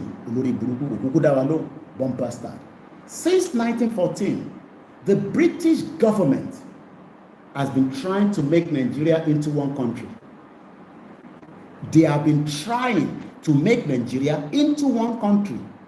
There's Fulani, there's Hausa, there's Igbo, there's many different people inside one country. Can Germany, Italy, France, Spain, can they live together and call them one country and they will move forward? Idiot all over the place. But the Nigerian peoples themselves are historically different in their background, in their religious beliefs and customs. We don't want Sharia. Gulori Buruku Shaitan of devil. Shaitan of Shokoto. Devil of Shokoto is telling us, oh, let's live and let's live. Let people live in your land. Oloshi. Can I put pork and pig to be running inside the palace of Shokoto? Ṣé a lè dá ẹlẹ́dẹ̀ síbẹ̀ kó máa káàkiri kó máa ṣe kó máa mú káàkiri? Can we operate a pork business in Sultan of Sokoto Palace? Olórí burúkú bomb bastard. Idiot all over the place. But the Nigerian peoples fighting on Twitter, instead of us to come together and say, divide Nigeria. Hey, no, we go and bring, it no go better for you. Go and bring Peter Obi cup. It will not go better for you. Even Tinubu that is there, we're telling them to break up Nigeria, telling us go and bring Peter Obi and you lose. Peter Obi call, Peter Obi ni. But the Nigerian peoples themselves are historically different in their background, in their religious beliefs and customs, and do not show themselves any willingness to unite. I marry Igbo and then so bloody what? If you like marry Hausa, if you like marry Fulani, we are never going to be united. We are not one. Nigerian unity is only a British intention for Nigeria. This was Sir Abubakar Tafawa Balewa also said during a visit to University College Ibadan in 1964. You think this fight has just started? Since 1964, we have been told and warned that we are not united. It's a mere geographical location. An idiot Yoruba people will tell you, oh no, let's just continue to manage it in Jesus. If you mention Jesus Christ, anybody that mentions Jesus Christ, you think Jesus is as stupid as you are, allow blood to flow all over Nigeria. That's why Prophet Ezekiel said he can see the blood flowing inside Nigerian flag because energetic oju. Blood all over the place. All these politicians that are using human beings to kill and make themselves to be relevant. So stop calling Jesus. Jesus is not stupid. Jesus knows that blood is flowing in Nigeria. Muhammad sallallahu alaihi wasallam knows that blood is flowing in Nigeria. Our God of Yoruba land knows that blood is flowing all over Nigeria, and you are praying for Nigeria by calling Jesus Christ. Stop calling Jesus Christ and stop being stupid. Idiot all over the place. Let any pastor pray for Nigeria. Better keep your mouth shut. Nobody can fool us anymore. Lord, social media, we will use our mouth to fight because we don't have AK-47. Let's continue. In 1964, Tafawa Balewa came to University College Ibadan and said that only British intention is for Nigeria. If you like, dissolve it. If you like, don't dissolve it. I will spend my time. Tafawa Balewa is there. Awolowo is there. Azikiwe is there. Idiot people are still telling us we are united. How are we going to be united? Even those our forefathers that fought for the independence of Nigeria, we want to cook. Not to run in Nigeria. Ole. You know, the politician. Ole. 419. Ole. Bomb bastard. Ole. He wants to be senator. Olori Buruku. You know, the normal lie. Come and show motto. Over the yayi. Abi. Ole. Constituency project. Ole. Ofe de Obasa, òrítọ́ ti lé yẹn dànù. Ole. Ofe de governor. Ole. Olórí ẹ̀ pàlàsà. Bó ṣe ń wò mí. Orí bó ṣe ń wò mí. Ofe jí mi gbé. Ẹ wá jí mi gbé.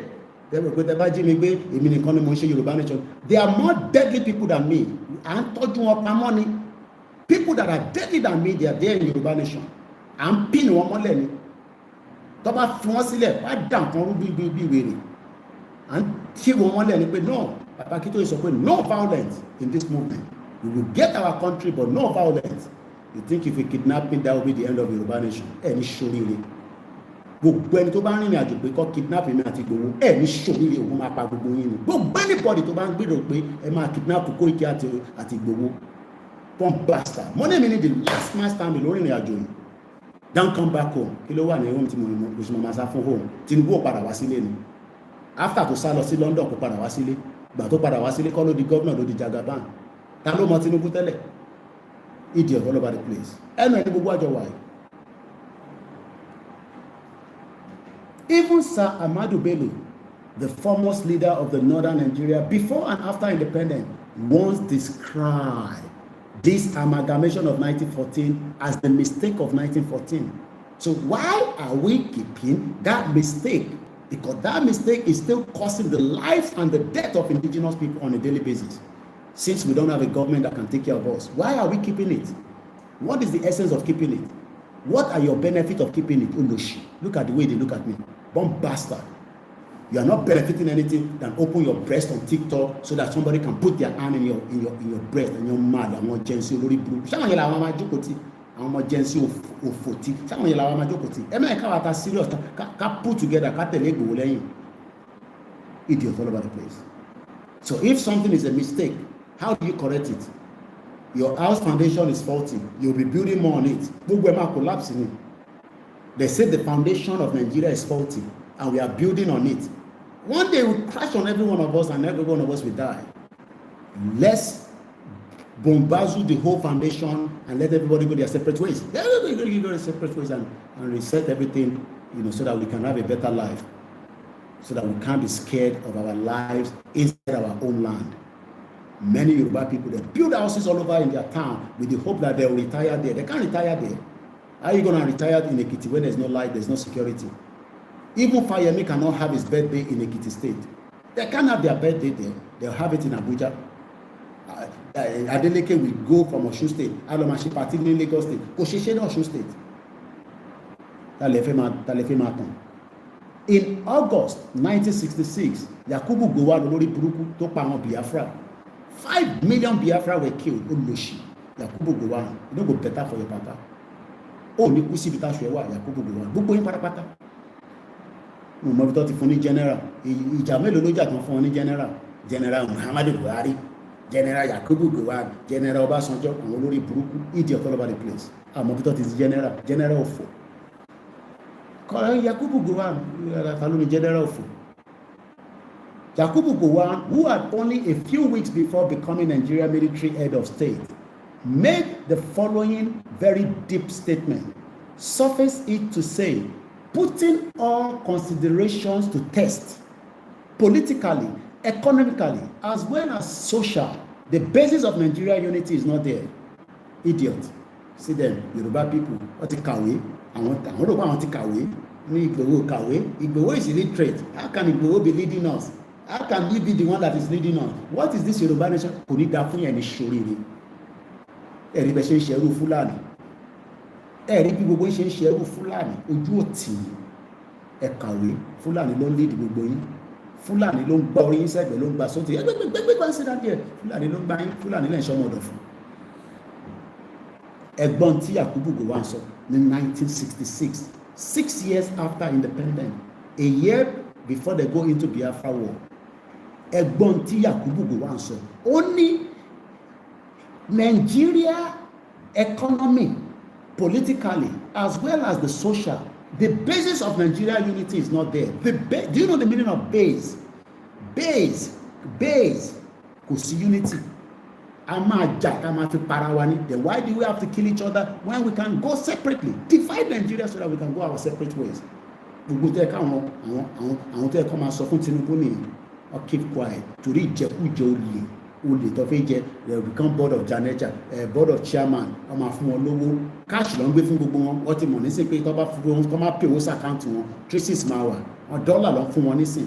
A ní kó lọ ṣe fúnra wọn. A gbé dọ́là fún wọn. $20,000, $50,000. Wọ́n ti mọ grade olúkálukú. Ìwọ ní sẹ́lò ló ń fún wọn. Election tí ń bọ̀ ní sọ́n tí ń lago. Agbágálá, agbogolo, wá gba tiẹ̀ níbẹ̀. Wá gba magi kó sọ ọbẹ̀ ẹjọ́ kan. Idiot. And ibi ń pa wá o. Ṣé ibi là ń sọ̀rọ̀ àbí ká sọ̀rọ̀ future wa? Wọ́n ti ń fẹ́ lago nísìn. Election tí ń bọ̀. Ẹ wá rán àǹkárá àwọn olùṣẹ́ àwọn ìyá òfò. Ẹ̀yin bàbá òfò, ẹ̀yin bàbá àdánù. Politics olè tẹ́ ẹ̀ ń ṣe tó gbé yín anywhere. Kò rán ọmọ yín lọ sí school. Ẹ̀rí kójú ti gbogbo ẹ̀yin bàbá òṣì yẹn. Ẹ̀yin bàbá tẹ́ ká ti dá sídìí sí lára kẹ́ ti kú dànù. Torí àmọ̀ wúlò yín tẹ́ ń ṣe politics láti 1999. Ilé yín tẹ́ kọ́gan sẹ̀fẹ̀ parí ẹ̀ níjẹ̀bú òde. Gbogbo lẹ́yìn ló ń rùn yàgbàyàgbà yẹn. Idiot all over the place. Àwọn ọmọ yín pariwo Yorùbá nation. Kí ni meaning Yorùbá nation? Kò ní da fúnbà ẹ̀ ní sóríire ẹ̀yin tẹ́ bá sọ pé kí ni meaning Yorùbá nation? One bastard. Ẹ̀rù pa ń ṣeré ni. Mo sọ fún yín pé àwa la máa pa yín lórí social media yìí. Àwa la máa pa yín. High blood pressure yín, ẹ̀yin tí ẹ ń tẹ́ náà fi gbọ́ yẹn, high blood pressure yín á máa lọ sókè ni. Torí ẹ fi wá lọ́kàn balẹ̀. Àwọn ìyá yẹn fi wọ́n lọ́kàn balẹ̀. Gbogbo wọn wà nínú òtútù ní sí Canada. Òtútù mú ọ púrúkúrúkú. Ìyàwó àánú ilé a máa tan yíta sórí, gbogbo a máa tutù, gbogbo ara máa tutù. Òun la wà nígbà ní sí yẹn. Wẹ́dà yìí ó wà òkè fún wa báyìí. Òru múlò tọ́pù. Wẹ́dà ti wà nìyẹn. Bọ́dọ̀ ṣe dá wa nìyẹn. I need vitamin C.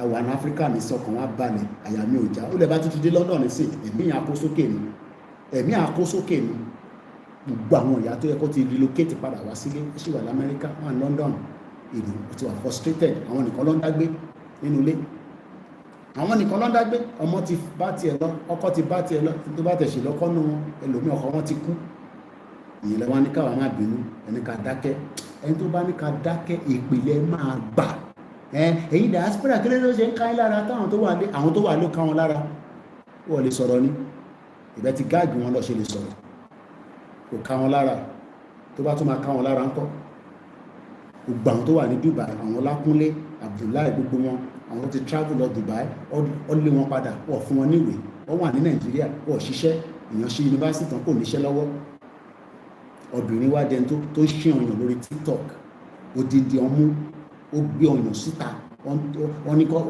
olórí burúkú lẹ́yìn ọkùnrin tẹ́ bá ní kọ́ máa ṣe ọyàn ẹ̀ ní ṣoríire gbogbo ẹ̀yìn tẹ́ wà lórí TikTok ẹ̀ ní ṣoríire tẹ́ ní káwọn máa ṣe ọyàn torí gift ẹ̀fẹ́ fún ẹ̀ ní ṣoríire èèyàn máa lè ṣẹ́yìn lè ṣe bẹ́ẹ̀ labroad tí táà ní ti gbogbo yín mọ́nu ilé ó kù díẹ̀ ẹ jẹ́ ká gba country ṣé bọ́ ṣe ń ṣe ní London nìyẹn wà á ní kọ́ ọmọ London kó ṣí ọyàn kó bá fún ní £10 àbí ẹ take advantage of the poverty level in Yoruba land àwọn obìnrin ìtọ́lọ̀ fún ó wá ń ṣí ọmú lọ́sàn gangan idiot all over the place ẹ jẹ́ ká padà sórí lẹ́tà tàǹkà àti fẹ́ kàtọ́ kù díẹ̀ abákàtọ́ àparí ètò. Even today, Mr. President, the same kind of wisdom concerning Nigeria continue to be expressed with emphasis by leading Nigeria. For instance, Professor Ango Abdullahi, former Vice Chancellor of Ahmadu Bello University, generally respected as the foremost intellectual from the northern Nigeria, said the following in a public interview in 2017. If Nigerians are tired of staying together, they should be prepared to accept division instead of remaining in agony and disappointment with one another. Instead of us staying together, knowing we are tired, let us go our separate ways. We are always talking that Nigeria state is not working and asking how can we make it work? Can you make it work? Can Tinubu make Nigeria to work? After he make it work, when a Fulani man comes, what happens? Destroy it again. Idiot all over the place. And if the best option to call for separate countries, why not? In 2020, Alhaji Mohammed Mahdi Shehu, the chairman of the dialogue group Kaduna, said that the 1914 amalgamation was done out of mischief without taking into consideration the peculiarities of Nigeria, and that since independence in 1960, Nigeria has stumbled from one form of calamity or tragedy to another. One calamity since 1960. Since 1960, none of us have got rest. Our parents never got a rest. My mom had to run out of Nigeria in the 90s. I had to run out in 1998. You are trying to run out in 21st century. So, ìgbà wo la wá fẹ́ ní peace of mind?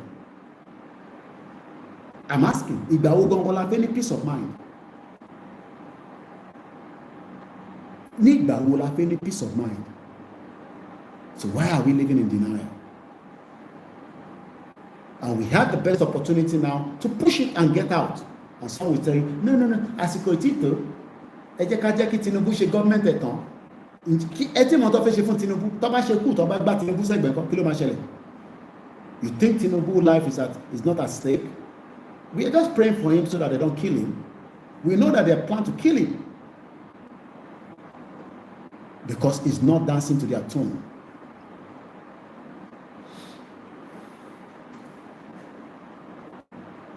Nigeria has stumbled from one form of calamity or tragedy to another, he added. That obviously not even an angel can ever unite Nigeria, and you are calling Jesus Christ. To back with Jesus, to back but to with Jesus Christ, in Jesus' name, Nigeria will be better. It no go better. I say it no go better for you now.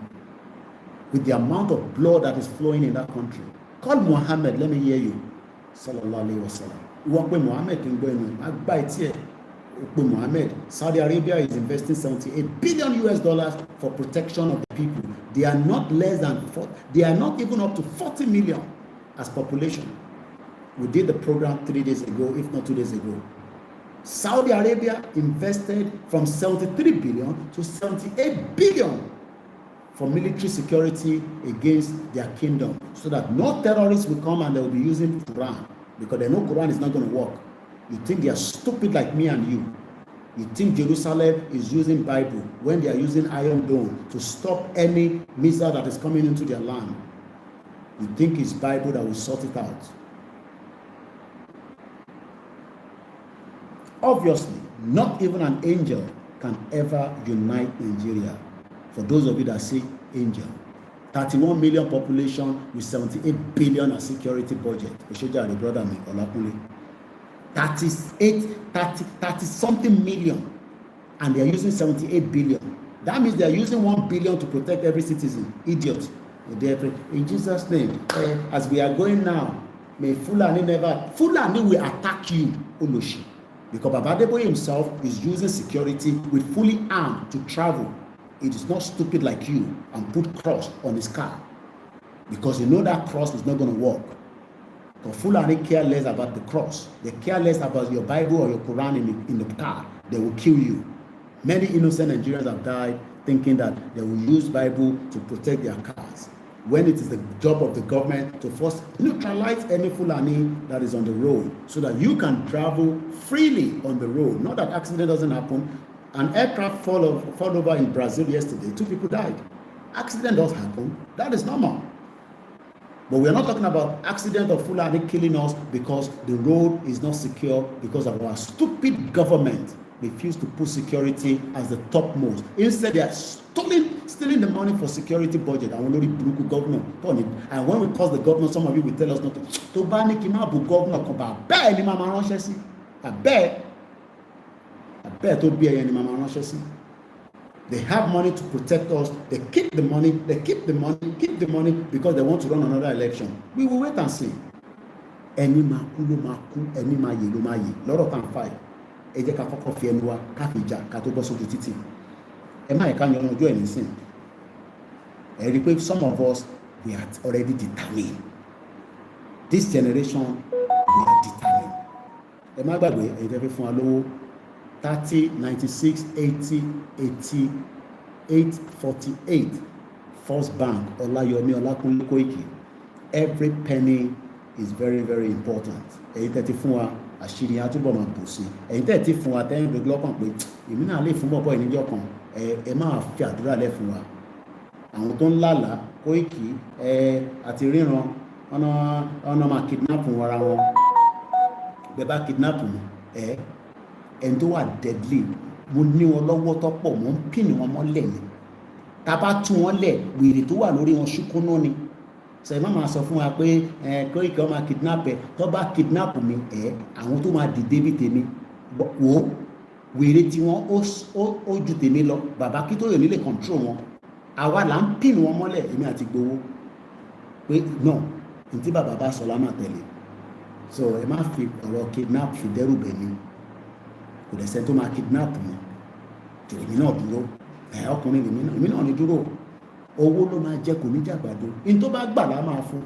A máa bẹ Jésù tó máa fi ṣọ́ ẹ̀ṣọ́ wa. A máa bẹ ànábì. A dẹ̀ máa lo ìbílẹ̀. Gbogbo ẹ̀ la máa lò. Ìgbé mi wà lé nísìn. Ẹ̀rọ pé ojú lásán kò ṣe wọ wèrè lọ́sàn bíi tiyín báyìí. Koiki mo lo wà. O ní láti mọ ibi tí mo wà. Má bí mi níbi tí mo wà. Gbogbo nonsense tá a ṣe ní 2021 ni a lè ṣe yẹn sìn. Ẹni tí bá fẹ́ rí màá rí. Kò ṣe dandan ni mo láti rí anybody. Ẹ bá ti rí lórí social media báyìí, that's more than enough. Tásìkò bá tó tọ́ bá pè fún rally, àjọ máa wà ní war front ni. Mo ń bọ̀ nílé, mo sọ fún yín. Ẹ rò pé mo ní mò ń ṣeré ni. Ṣèbí tí mo sọ fún yín ní London pé mo ní mò ń bọ̀. Ẹni dẹ́nu ni. Ìmọ̀ ẹgbẹ́ bá wa ṣe lé. Idiot all over the place. Ẹrù bá ń bẹ̀ ni, àwa ti yọ ẹ̀rù kúrò lára. Torí pé a mọ̀ pé òtítọ́ tá ń jà fún yìí, a máa jádélẹ̀. Àjàyèdè la máa jà lágbára Ọlọ́run. Ẹ má gbàgbé kẹ́ support wa. Ẹ mọ̀ pé mo níyàwó ní London. A dẹ̀ láti tọ́jú àwọn ìyàwó wa. Fẹ́ fún wa lówó so that ìyàwó mi ti máa fàdúrà tán mi máa tì mí lọ. àwọn ìyàwó mi wà okay ẹ̀yin ni kẹ́yìn support wa ká lè jọ délẹ̀ lérí together. Let's go quickly. Àdínlé kà tán but at least àti ní idea yìí tó tẹ̀ important láti kà ń bẹ̀ yẹn. Let us go to negotiation table, break the kola and distribute the country to everybody's peace. If we do not do it now, the future will cost us. Lẹ́tà ìlà sọ fún Buhari olórí burúkú tí kò dá wa lóhùn. Lẹ́tà ìlà sọ fún Muhammadu Buhari ní 2022. Ànílé kà tán because of my time. Mi ò lè fẹ́ ká ju 3 hours tá à ń lò lọ. So mo kí gbogbo wa lẹ́ẹ̀kan sí ẹ̀yin èèyàn wa tí ẹ ti darapọ̀ mọ́ wa. Koikimedia bringing the world closer to your doorstep. Ẹ bá wa pín ọ́díò yìí bẹ́ẹ̀ ṣe máa ń bá wa pín ìtókù náà. Jọ́jọ́ is better than war but are stupid. Bí àṣà bàbá mi ṣòkòtì mi, don't be stupid. Má fòdò ọwọ́ ẹ̀kọ́ pa ìdánù. Defend yourself. Mo dẹ̀ ti ka òfin yẹn fún yín nígbà tí mò ń sọ ìhun lélẹ́yìí. Self defence ó dáa pé mo ṣì lẹ́ẹ̀kan. Mo mọ̀ bí tí mo I think I did somewhere but I can't remember now. If otherwise, I shall take a lẹ́ẹ̀kan fún yín. Òhun lélẹ́yìí, yeah. Let me read it one more time. Article 51 of the United Nations Charter gives member state, kí ló ń pè ní member state? Nigeria is a member of the United Nations. So if somebody wants to kill you, you have the right to defend yourself. As long as Nigeria, who is a member state, is still a member of the United Nations. So don't fold your hand and be crying. Hey, Fulani ti pa wá o, Fulani kí ni ká wá ṣe sí yẹn? Tí Fulani bá pa yín kẹ́ pa Fulani padà. And bury them all over the way. If they back out the money on kalẹ̀ sínú igbó wa àwọn olùṣì. Continue to terrorize everybody within Yoruba land. So, according to the United Nations, do nations have right to self-defense? And when they mean nations, it is the citizen. Also, under this charter, international law recognizes a right of self-defense according to Chapter 5, Article 51 of the United Nations Charter. As International Court of Justice, right to self-defense is there as long as the government does not put the right measure to protect us. My name is OLAYOMI KOIKI, and you've been listening to our late night broadcast on Olórí Burúkú Ọmọ Fúlàní, Muhammadu Buhari, tó sọ fún wa pé while he was in office, the economy was good, the security was fantastic. Kódà ó fẹ́ lé ní A1 lòún gbà nínú security. Olórí burúkú bombasted all over the place. Kò ní dá fún gbogbo yín Fúlàní tẹ́ ń dá wa láàmú.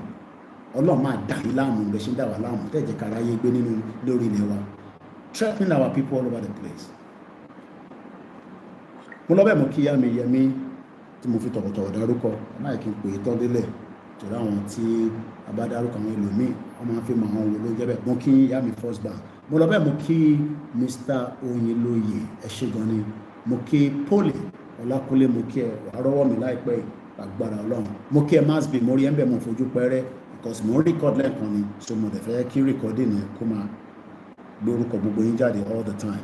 So gbogbo ẹ̀yin tí ẹ bá bá audio wa pàdé àtúntò ń gbé lọ báyìí káàkiri ẹ bá mi share ẹ jẹ́ kó dé gbogbo àwọn tó yẹ kó gbọ́ pé audio yẹn tí Koiki máa ń rìn ní tó tútù jáde mo rí gbogbo yín ẹ bá wa support platform wa ẹ support iléeṣẹ́ yìí ó wà very important ṣakọ kò ṣe tẹ fún wa tí kò tẹ́ wa lọ́rùn £1 £2 £10 £3 £4 £5.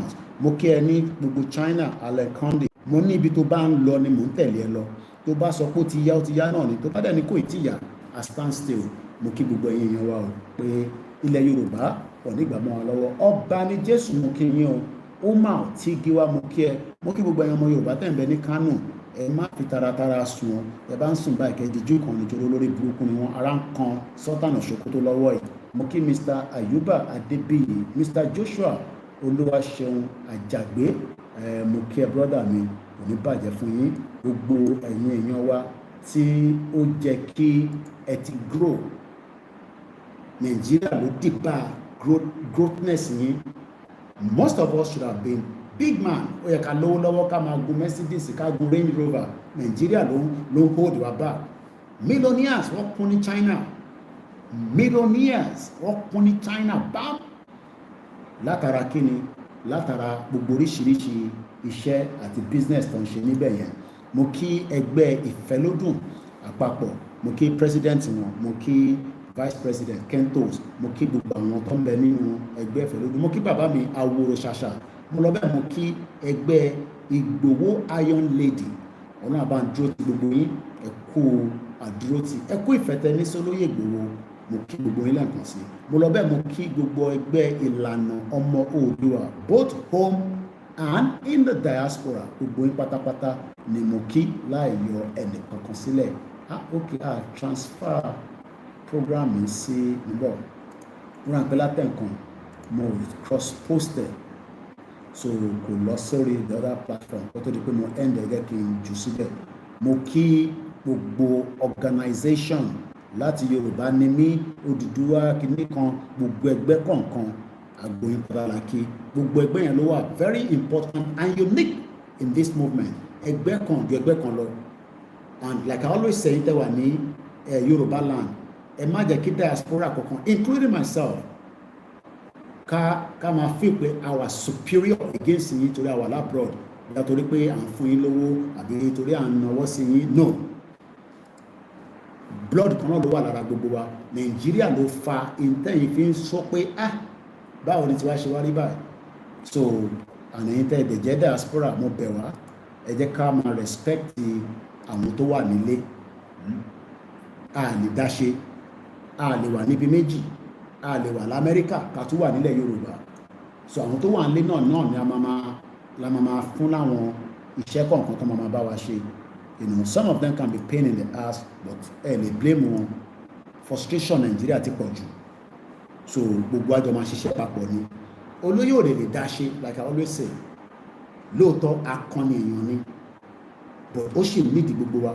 Ó nídìí Àgbẹ̀kọ̀yà, kódà ó nídìí àwọn ọmọ OPC, ó nídìí ẹgbẹ́ this ẹgbẹ́ that, kí gbogbo wa ká ràn lọ́wọ́, ká sowọ́ papọ̀, ká help ẹ̀ so that vision ẹ̀ àti mission ẹ̀ á lè jáde. Mo kí ẹ brother mi Azeez, kò ní bàjẹ́ fún gbogbo àwọn Koikimedia team, gbogbo yín pátápátá, ẹ má ẹ̀ka give up. Lóòótọ́ ó lè dàbí pé báwo ló ṣe wá rí báyìí, ẹ má wà confused. Mo sọ fún yín pé gbogbo àwọn Dúpọ̀ ní tìrí yẹn wọ́n wà relevant, kò lè gbójú jáde níbi tó wà ọ̀ bíbà bẹ́ẹ̀ dá. So gbogbo àwọn yẹn wọ́n wà relevant, they are wasting their time. Tó bá yẹ kó padà wá darapọ̀ mọ́ wa, wọ́n dẹ̀ darapọ̀ mọ́ wa, problem wọn nìyẹn. Wọ́n bíbà bá wọn dá, àti Kúnlé Àlẹ́ àti Fúnlé Àlẹ́ àti gbogbo wọn bí wọn dá. Wọ́n máa sọ̀rọ̀ wa náà ni, because wọ́n mọ̀ pé àwa gangan la ní action. Wọ́n ní Koiki ò ní wálé. Mo ní mo ṣì ń bọ̀ nísàlẹ̀, ẹ jẹ́ kó pè fún rally. Wọ́n ì tí pè fún rally, bàbá lè ní wá kí ní Kútọ́nù. Mo dẹ̀ fi tọ̀ àwọn one or two places kí n tó ya padà sí UK. Bọ̀tọ́ bá ti lu aago fún rally, èmi náà ń bọ̀ nílé. Mass bí gbogbo alájọ́ máa wà ní war front. Ẹni máa kú fẹ́ pàdé ní àpé ó dá ẹ wá pa gbogbo wa. Ẹ wá pa gbogbo wa kárí ràn wò. Bí ó possible kẹ́ pa gbogbo wa, ẹ ní ṣoríire. Gbogbo wa là ń bọ̀ nílé. Ẹ jẹ́ kó pè fún rally. So gbogbo ẹ̀yin tí ẹ fẹ́ múra sílẹ̀, gbogbo ibi tẹ́ bá lè ti lọ ṣògùn, èmi ọmọ tó ti ń ṣògùn, ẹ lọ ṣògùn. Ẹ lọ, ọmọ Yorùbá ni wá, ewé àti egbò àwa la ní. Ẹ wá àwọn babaláwo lọ, ẹ lọ dí ifá, kẹ́ ṣògùn gidi, kẹ́ má jẹ́ kí yàn fún yín ní fà pé kẹ́ má ṣògùn. Ta ló bá ní kẹ́ má ṣògùn? Tí pásítọ̀ kan bá ní kẹ́ má ṣògùn, kẹ́ fọ́ ìtí ẹ̀dà nù, òun ò ṣògùn ni. Ṣùgbọ́n oúnjẹ lọ́njẹ̀ fún oúnjẹ ewédú, jẹ́ kẹ́ni kankan gbé yín ní mugun. Àti kọjá stage yẹn níbi tàdé nísìn. We are 40 plus, gbogbo ọ̀kí ṣọmọ kékeré. Ẹ̀yin tẹ́ bá dẹ̀ ti jẹ́ ọmọ 25, má dùn ní pé ọmọ kékeré nìyẹn. Okú díẹ̀ tí ń le, at 16 ló kọ́ ọkùnrin tí máa le. So má jẹ́ kẹ́ni kan deceive ẹ̀. Ẹ má bínú fọ́rọ̀ àlùfàǹṣá, ní páàkì sọ̀rọ̀ àlùfàǹṣá ní bíbá. But that's the fact. So don't be deceived by anybody.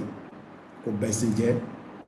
Jẹ́ kí ọmọ Fúlàní kan àkọ́kọ́ gbọ́n ẹ lọ́bẹ̀ kó kọ́ yìnbọn fún ẹ kó pa ẹ́ dànù. Torí lórí burúkú ni wọn. Fúlàní náà rẹ̀ ń ṣògùn burúkú. Ẹ bá rò pé ẹnìkan lẹ lóògùn lọ́wọ́, ogun tí wọ́n ní ká tí wá ní. Àwa la ní ewé àtegbò, àwa la ní. Ògùn dẹ̀ ń bẹ ibi tó bá wa dé ni. Àmọ́ báwọn fake babaláwo ti wà káàkiri, àwọn yẹn tẹ̀ ti gbá wa ní láti 2021. gbogbo tó lè ṣe lọ́mọ náà wọ́n lè ṣe àwọn olè bọ́ ṣe ń gbọ́wọ́ lọ́wọ́ àwọn ọmọ yẹn ló ń gbé gbẹ̀tùgbẹ̀tù lé wọn lọ́wọ́ pọ̀ jẹ́ kí gbogbo ẹ ṣiṣẹ́ má dẹ̀ sáré ju ẹ lọ tó ọ̀bá ìtì lọ ti yá má wà Fúlàní lọ sínú igbó ìwọ jẹ́ kọ́ lágbo náà ní tó máa mú gbogbo wa sáré ẹ má ti lọ burn energy yín ẹ prepare ẹ reserve energy yẹn because tá a bá ti jáde sójú títì a ní wọnú lé until our demands are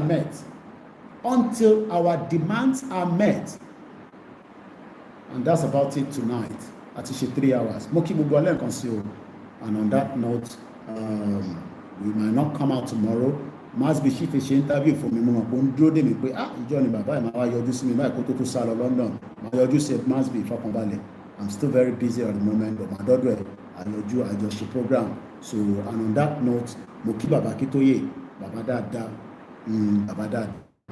ṣe fọkàn yín balẹ̀ ìbẹ̀rù ní ká yọ kúrò lọ́kàn ara wa ẹ̀yin ìyá wa náà ẹ máa wọnú ilé àdúrà pé àwọn ọmọ tó fẹ́ dìde yìí lásìkò tó fẹ́ dìde yìí kí gbogbo áńgẹ́lì tó ń bẹ ní gbogbo ayé kó sọ̀kalẹ̀ kó protect wọn that's all ẹ má dẹ́rù bà wá ẹ má kẹ́mi sókè Koiki o tútù dé o àfẹ́ gbogbo yẹn ẹ má dẹ́rù bà wá because ẹ̀yin ò lè jáde àlè máa ní kẹ́yìn ìyá 70 ìyá 80 kẹ́ jáde àwọn ọ̀dọ́ náà la máa jáde àdúrà ní kẹ́ fi tiwa lẹ́yìn ẹ̀yin tẹ́ bá dẹ̀ lówó tẹ́ fẹ́ fi support ẹ pé YSDN kẹ́ dáwó síbẹ̀ ẹ̀yin tẹ́ bá lè support platform kankan àwọn organization èmi náà ń dáwó sáwọn different groups níwọ̀n bá ti bá lè mí and month lọ́ máa sìn yá wa Mrs. Julia Akíntóyè she'll be buried in Ado-Ekiti 27-28 ó dàgbọ́n náà máa ṣe kankan songs of service ní Lagos State and the rest of the event will be in